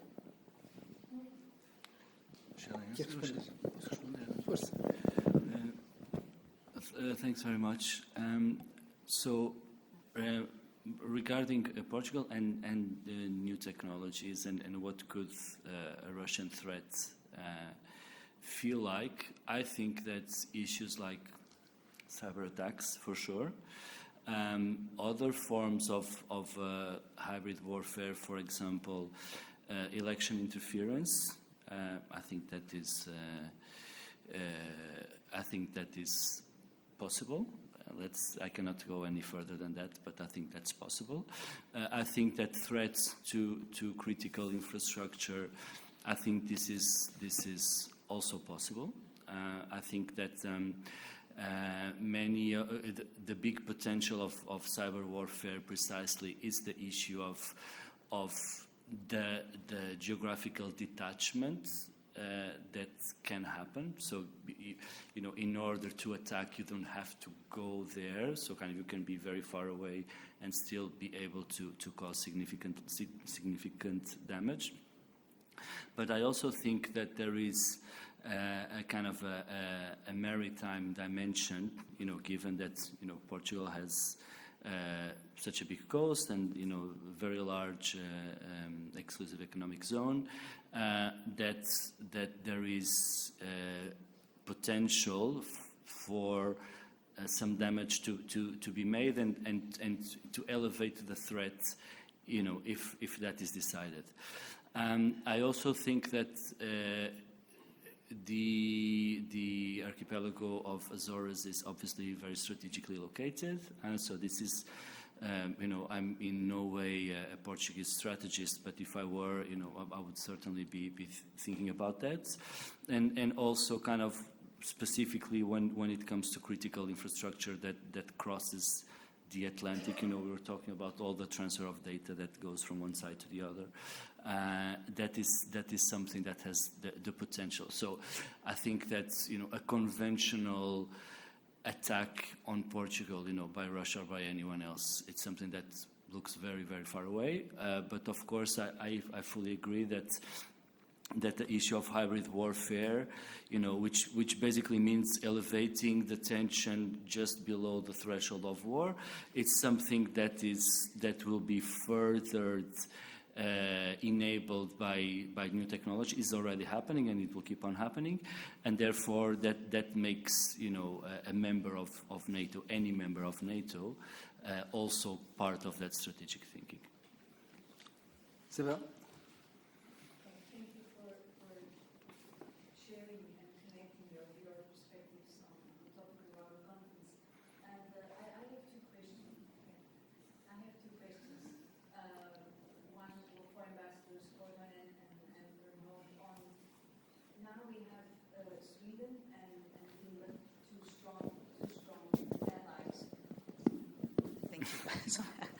Two strong NATO allies in the organization. We also have Denmark taking now part on the defense dimension of CSTP.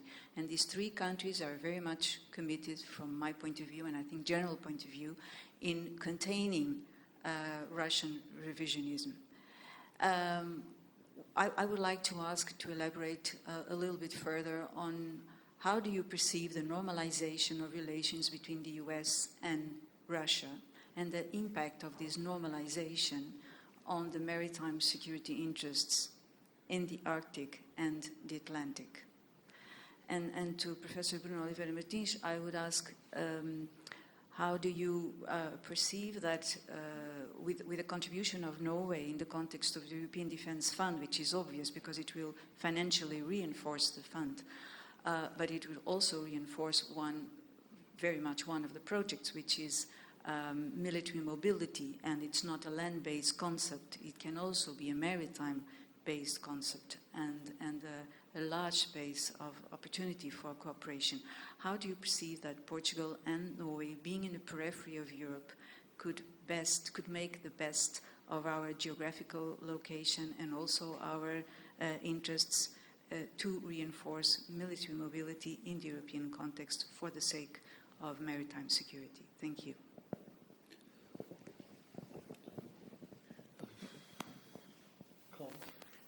Want to respond to the first question? Yes, thank you. Thank you very much. There were actually several questions in what you said. Very topical.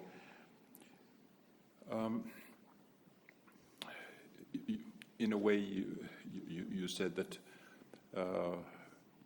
3 or 5 Nordic countries have an important role in containing Russia. This is one way to put it, but I will come back to what I said, that NATO is we see NATO as a defensive alliance, and Finland's accession to NATO is not against anybody. We did not join NATO to get into war with Russia, but to prevent a war with Russia, and to I think one way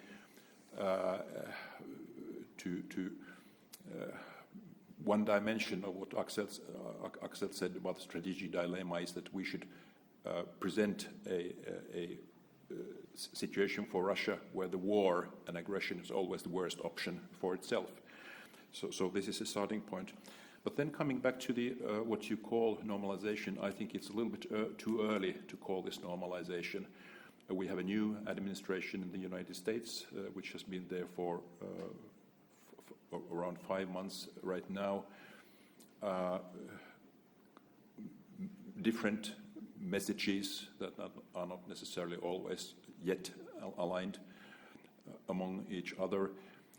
I think we all want this invasion against Ukraine to end. We want the war to end. And in this process, obviously, countries have different roles. United States is a leading member of the alliance, and now United States has taken the lead to search for possibilities for peace, for a peace which is just and sustainable for Ukraine. We are all for this, but the question is, what are the terms? Who pays the price for different terms?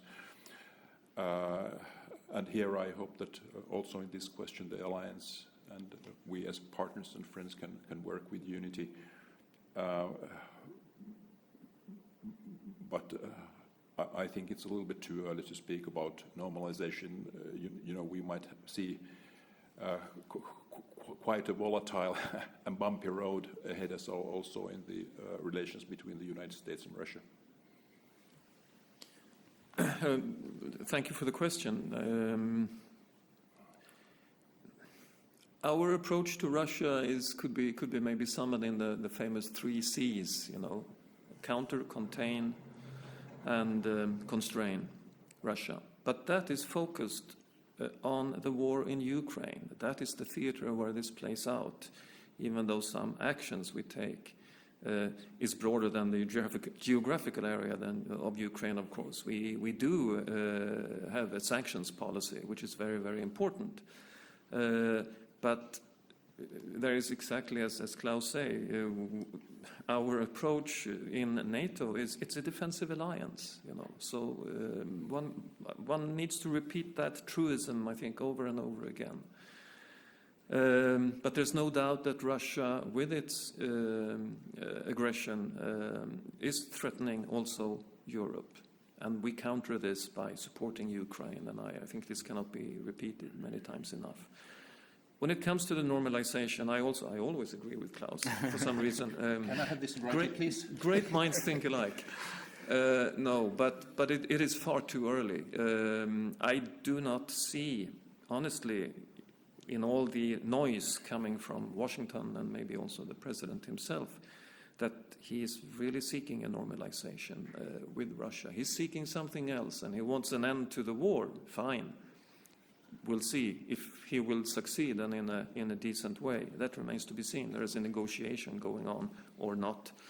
It's a very complex situation. I find it very difficult that the US, for instance, would deviate from NATO's own strategic concept, pointing out and defining Russia as the military threat to Europe and to the alliance. If that were so, why is the insistence so strong that Europe shoulders its responsibility of spending more on defense? Our defense is directed in that sense in a way to defend us from a possible potential aggression from Russia, not to be used against Russia in the first instance. So it's probably too early to say. There is, of course, in the DNA of this administration, I think, to look for business opportunities, which seems to have no ideological inclination whatsoever. But I cannot see that happening unless there is a decent peace in Ukraine. So again, it's too early. But I can agree that there is an uncertainty in this process, for sure. Just my own personal experience, not least in the run-up to the Ukraine invasion by Russia, to get the European orchestra to play from the same sheet, so to speak, we need the conductor in Washington. And I think it would be detrimental if we lose that link and if that conductor is not willing to play the music with us.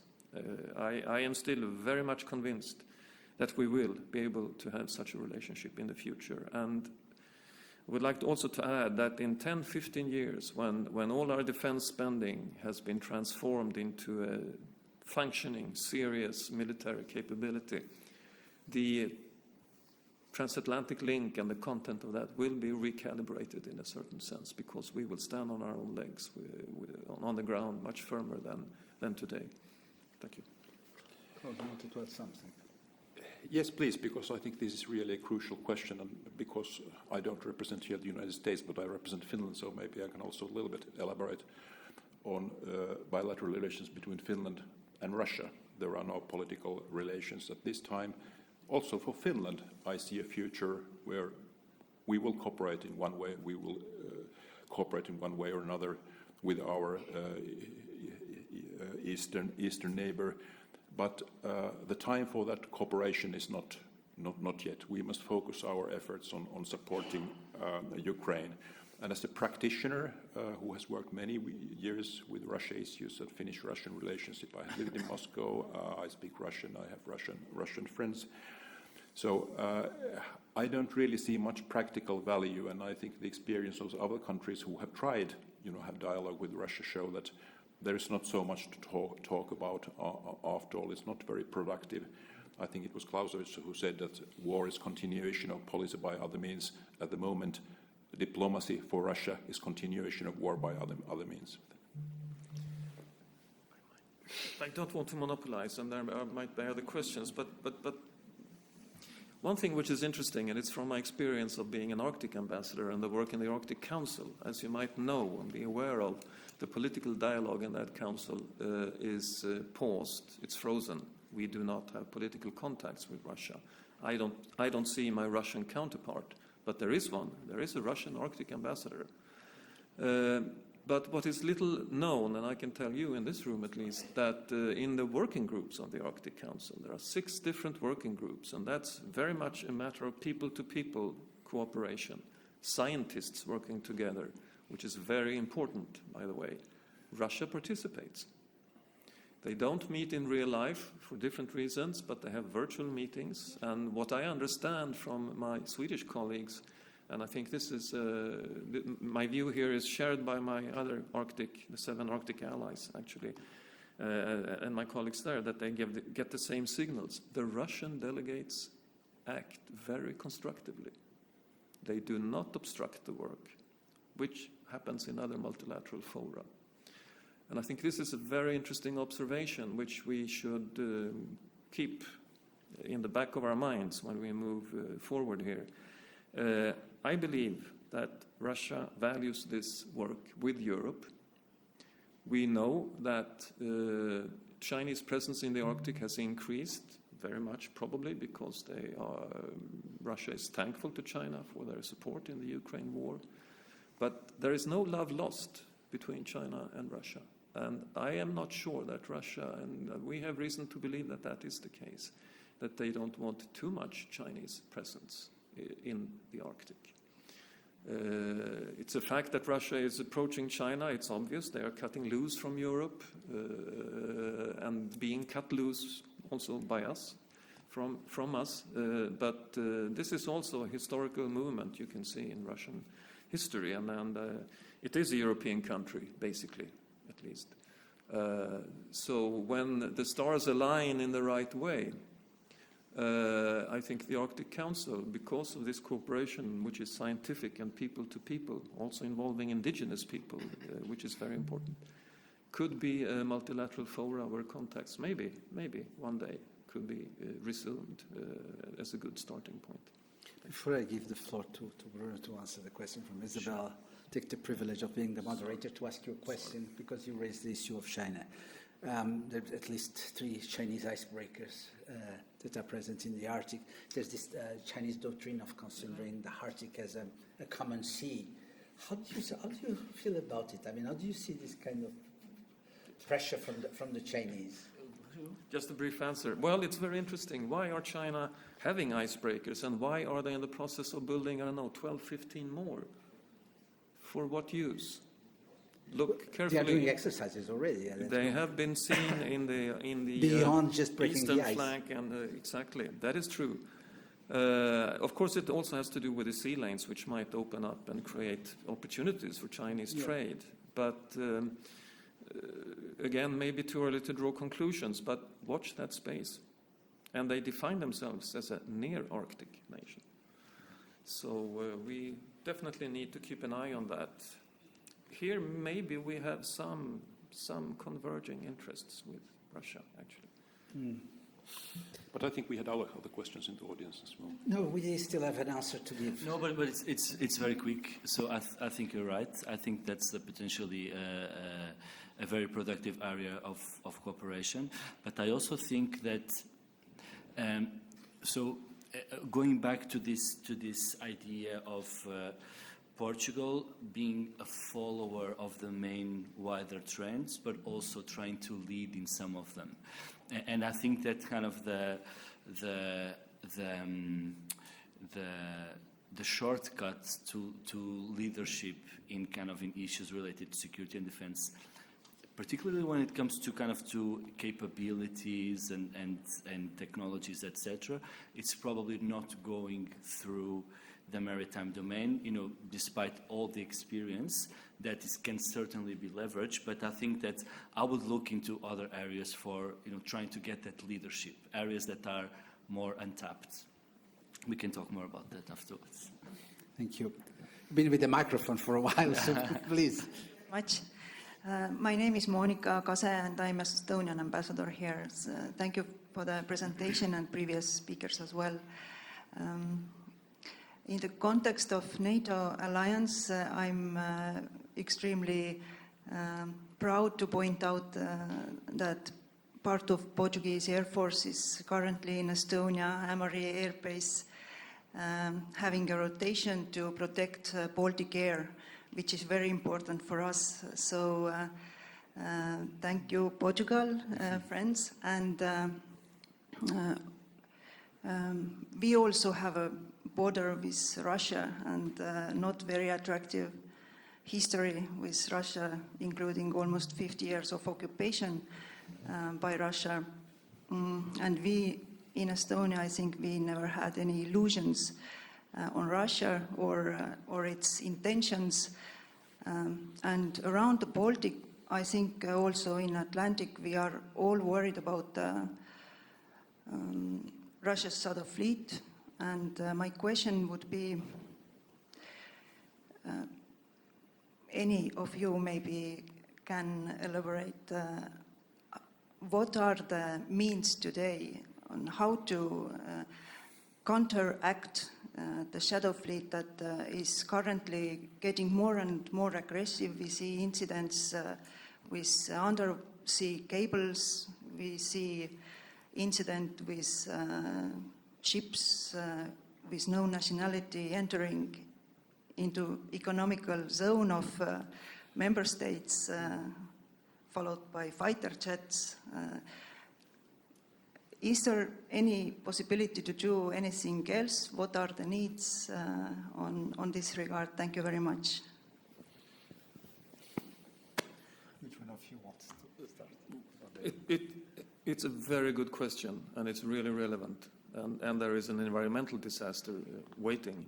That's one aspect of it. But also, of course, that fleet is providing Russia with money, which they need. And I'm not a lawyer, so I should be very careful here. But I know there is an intensive work going on within the EU, within my own capital, and I'm sure in all Nordic capitals, actually. How can we look at international law and how can we define it, the existing international law, and use it as a tool? Environmental concerns might be one aspect, as far as I've heard in the corridors, but there is an intensive work going on. That's my. It's not a satisfactory answer, and your concern is absolutely real for all sorts of reasons. Can I say something briefly about that? The logic of hybrid warfare is precisely to test the waters and to elevate the tension while staying in this state of possible deniability and below the threshold of war. So it's very difficult to manage, and because it's difficult to find the proportional response to the act. What is the proportional response to the destruction, of an undersea cable? It's very difficult,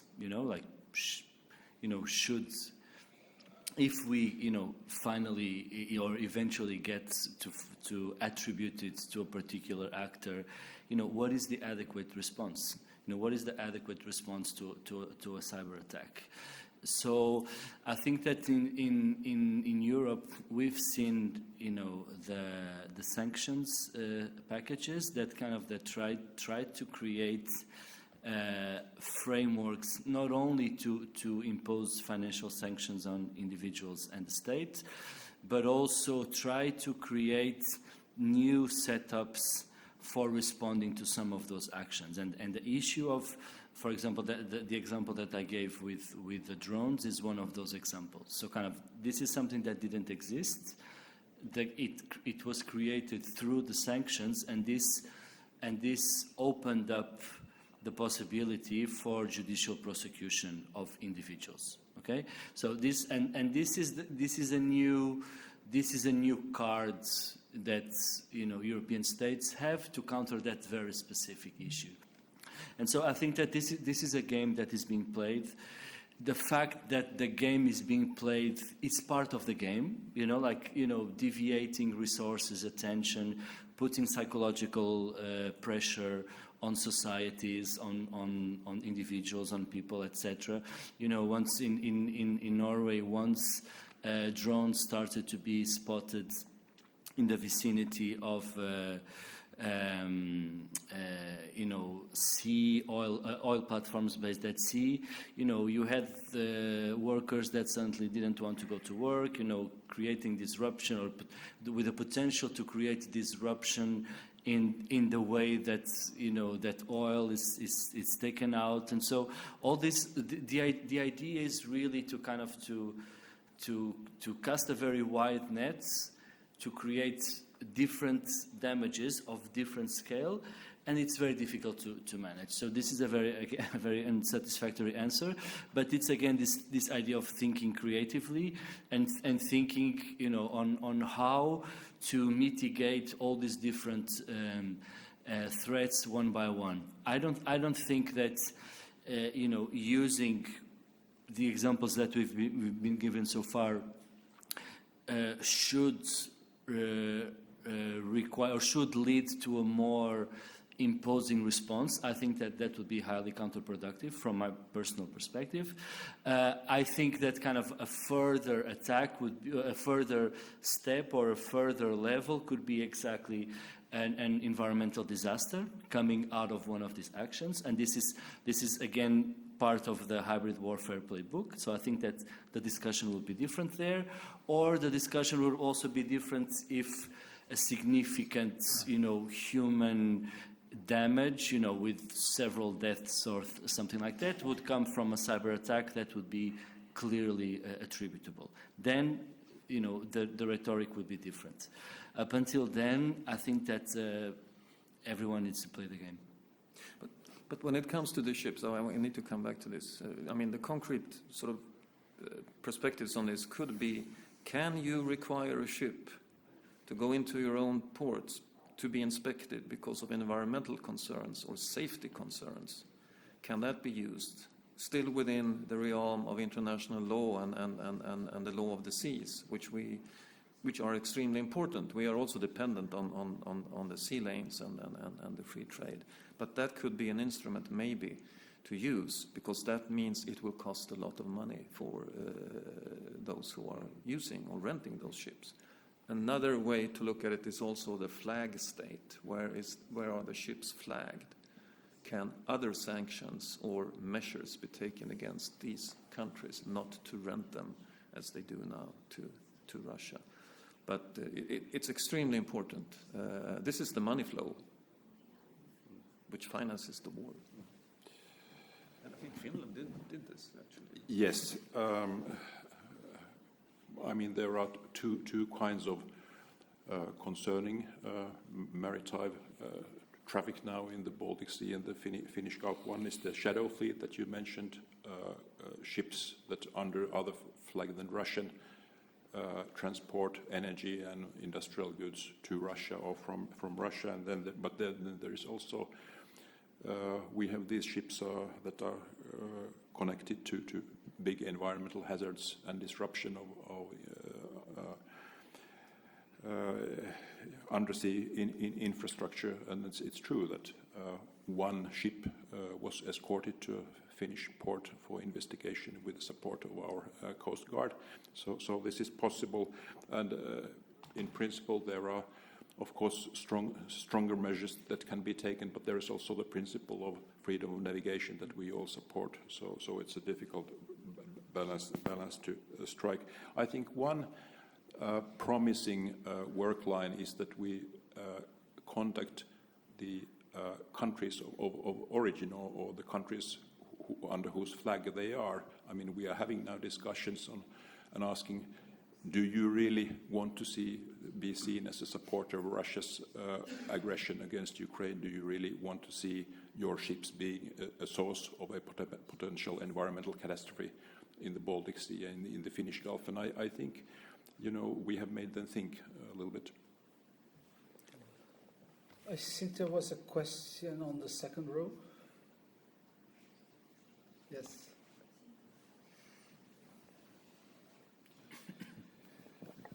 Good morning, Claudia Ramos, Secretary General of Government.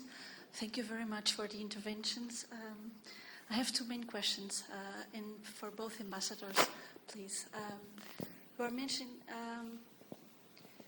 some years ago, a Russian advisor called the Arctic the Russian Mecca. And we all know the importance that the Arctic has for Russia, especially because the main current gas fields are in the north. The question is, we are mentioned here all the time countering and trying to contain Russia. But one thing is to contain Russia, another thing is contain Russia having China behind. And I do fully agree that Russia does not like China. So, but last year, for instance, we see the Chinese Coast Guard in the Arctic for the first time. And Chinese has always the intention not to use military vessels, but Coast Guard. It is something in a certain way hybrid too. So my first question would be how to contain this Russia-China together, and maybe if the Arctic could be a good theater for trying to try an alternative approach as the US are trying to split Russia from China. Could the Arctic be a good theater of operation for trying this or not? And my second question is for the Arctic Council. taking into account that the days of the high north, low tensions are over, and we think we agree on that, could the Arctic Council in the future should include defense issues on this cooperation domain? Thank you very much. Well, if I answer on the Arctic Council, and maybe Klaus could elaborate a bit on Chinese presence in the Arctic also, even though they are interrelated, of course. I think the whole point and value of the Arctic Council is that we do not talk about defense issues or security policy, but that it is based on scientific cooperation and actually also cooperation between the indigenous peoples who are represented in this very unique multilateral fora. There are 6 official organizations there. And actually the birth of the Arctic Council came from scientific cooperation and cooperation between the indigenous people. So I think, do we need to talk about security policy in this context? My answer today at least would be no. The 7 allied Arctic states, we can talk about this at NATO headquarters all day long. I think we do. So I would be hesitant to introduce that topic in the Arctic Council, but use science diplomacy maybe as a way of de-escalating. But we are not there yet. And the political dialogue, I mean, I don't see it in the near future that it could be taken up again. That's a product of what happens in Ukraine. But we need to keep this instrument because it can be very, very useful, I think, in the future.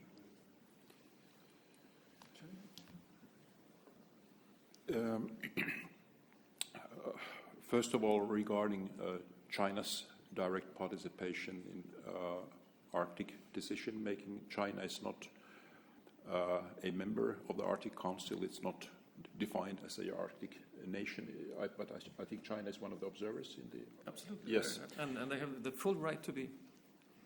Yes, but here I think these burning issues, first and foremost, they are to the Arctic nations and to the members of the Arctic Council, so we don't necessarily need Chinese political interference. But I think actually Felipe very well alluded to the understandable economic interests of China also in the Arctic region. In the time of 20-30 years, the so-called transpolar sea route might open also for commercial transport. And it's quite understandable that China is also interested in benefiting from that. And China, this is a long-term project, and China is very good in playing the long game here. Regarding Ukraine, of course, it's a huge disappointment that China, in practical terms, is supporting Russia's war effort. But I think here also, having tried to observe a little bit Chinese policies, they also see that there is costs for this policy, and they are also trying to balance their action. In our views, China is not in the same basket as Russia. I mean, Russia is now an aggressive revisionist state. It's a threat, and I think our former Prime Minister said 2022 that by invading Ukraine, Russia has crossed a certain line, and her question was, what is the line that Russia is not ready to cross? But China, obviously, it's a competitor, absolutely a challenge, but also a potential partner for cooperation. I think some of the big global issues that were mentioned in the beginning, so we can't solve them without China. So we must also learn to play the long game. Any more questions from the audience? Yes, please.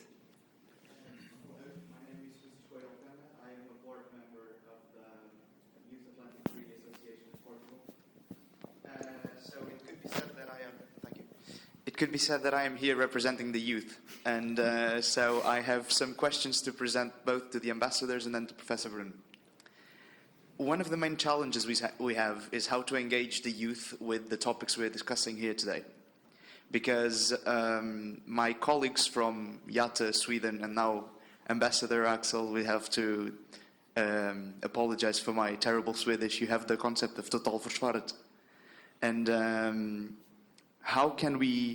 what was key in your countries to connect the youth with these topics? So what was it that made the youth so aware of the threats that you are facing as Nordic countries to your security? And now to Professor Bruno, I would like to ask, what can I, as a board member of a youth defense association in Portugal, do to connect with the youth of my country and let them be more aware of the topics we're here discussing today?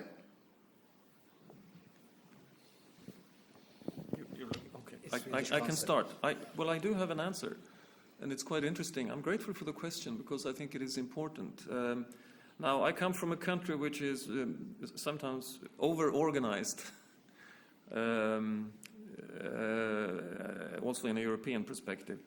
But there is a history behind this and our total concept and how to make security and military defense-related issues grounded in society. And it started actually in 1939 with an organization called People and Defense.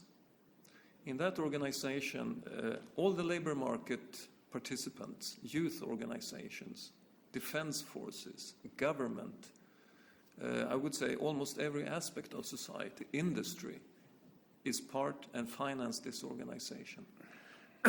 They still exist. They meet, and I've been participating in those conferences every year in January at a hotel up in the mountains where we all meet with sweaters on for 2 or 3 days. The king is always there. The Chad, the chief of defense forces, is there. Youth organizations are there. Pacifists are there. And we discuss defense and security policy day and night, sometimes with some beer and wine as a lubricant. And it works. So I think that is a basis in our society. Now, of course, we have lived in an area with lots of conflict, and historically also with wars, and with more or less one enemy, if we accept Denmark way back.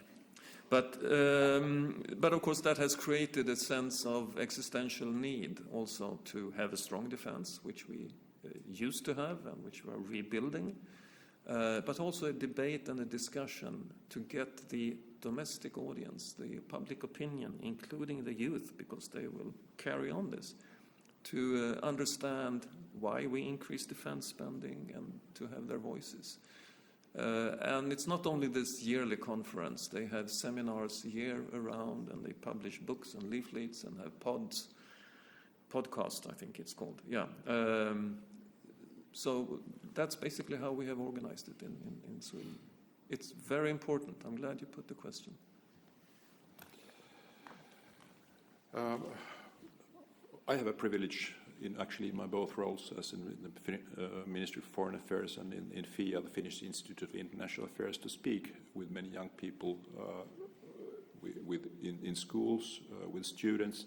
And I also see a wonderful generation of young scholars, diplomats, journalists, politicians rising. They have a different perspective. And I would say that the one thing that helped in Finland to make the big security policy decisions which marked a change in our history, it was because the young generation politicians didn't have the same baggage that maybe the old generation, my generation, had. But we must also be active in reaching out. We have when we have been speaking about resilience, so one part of the Finnish resilience is what we call national defense courses. We bring together representatives of all walks of life, but it's usually very prestigious institutions. You have ambassadors, you have generals, you have CEOs of major business companies, editors, chief editors. So the average age there has been around 50 years of participants. But now I think they have been very clever in starting to invite new young influencers of social media, they understand that this is absolutely vital if we want to draw attention to these kind of questions, and they really make a very big contribution. Okay, quickly, two things I want to say. First, one obvious place to go is political parties. Not only the kind of the youths, the political youths, but also the actual political parties. Because, for example, we just had an election in Portugal. We have war in Europe, and the relation of Portugal in the context of European rearmament, permanent support to Ukraine. This is something that was almost absent from the political campaigns. This is unacceptable, and I think that this is something that really needs to change. So, political parties is one way to go. The second one is schools. And when I say schools, I actually mean schools and not necessarily universities. Universities is something else, even though that is also important. But I think that most kids that are, in between the 10th and the 12th grade, they have a lot of opinions, they have a lot of energy, and they are willing to do things and to embrace causes. And I think that is something that would be an obvious target. The other thing that I wanted to say is that, this is not an advice, it's just a thought that I have. But many people that organize, events and take initiatives, they try to go for the big shots, okay? Let's try to have this, this parliamentarian that everyone knows, or let's have this really high-profile politician or speaker or whatever. But if all the energy goes into that, the payoff very often is not there. I think that it's really important to find people that can the speakers that can connect to people, that can speak directly to them. I think that youths don't have the patience, and I praise them for that, to sit in a conference hall just to listen to people talking about these very high level, very general things that do not really connect to them. So I think that if you want to make a difference with youths, you really need to choose your speakers very well, because that can be the key to having an impact or not. I would that you refer to young people, they are of course also a target for attempts to influence our society, and some malign influencers might see them as a receptive audience, and here I think it's too late if we start to address young adults. In Finland, we pay a lot of attention to the literacy of children and young people in terms of digital information, also in their ability to recognize disinformation. And in Finland, this actually starts already before children go to school. So how to understand the digital environment in which they live, and I think this is also interesting and important. I'm not sure if you have any other question from the audience. Doesn't seem to be the case. Then let me ask you a question. How long do you expect the Russians can keep their war effort in Ukraine, having in mind the problems with their military infrastructure, with their economy, with demographics? I mean, you usually ask about the Ukrainians, but I think we should also ask about the Russians. Absolutely. This is crucial, because usually you're quite right that we focus on the problems and challenges of the Ukrainian side, but I mean, this war is extremely costly and stressful also for the Russian society and the Russian economy, and we do a lot of this kind of research in Finland, especially our central bank is very much specialized on this. But having worked many years with the Soviet Union and Russia, I would say that the approach that we have, that we see this as too costly, doesn't necessarily apply in Russia. There are supreme political goals that Putin and his circle have, and they are ready to pay a very high price, and they are also ready to make the Russian people to pay a very high price, unfortunately. Thank you very much. So I think we had a very interesting debate. I believe it was a very good idea from the three concerned embassies and the Institute. Plenty of different views, but I think there was also some commonalities about the way we look at the problems that we are facing in Europe and in the world nowadays. So I think big thank you to all the panelists here and to the organizers, and thank you very much. Thank you.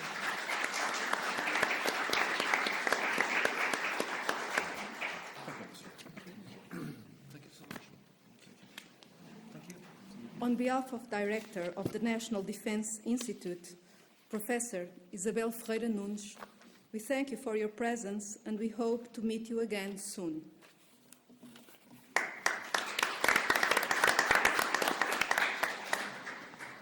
Axel, I can see that the organizers played it safe. They put an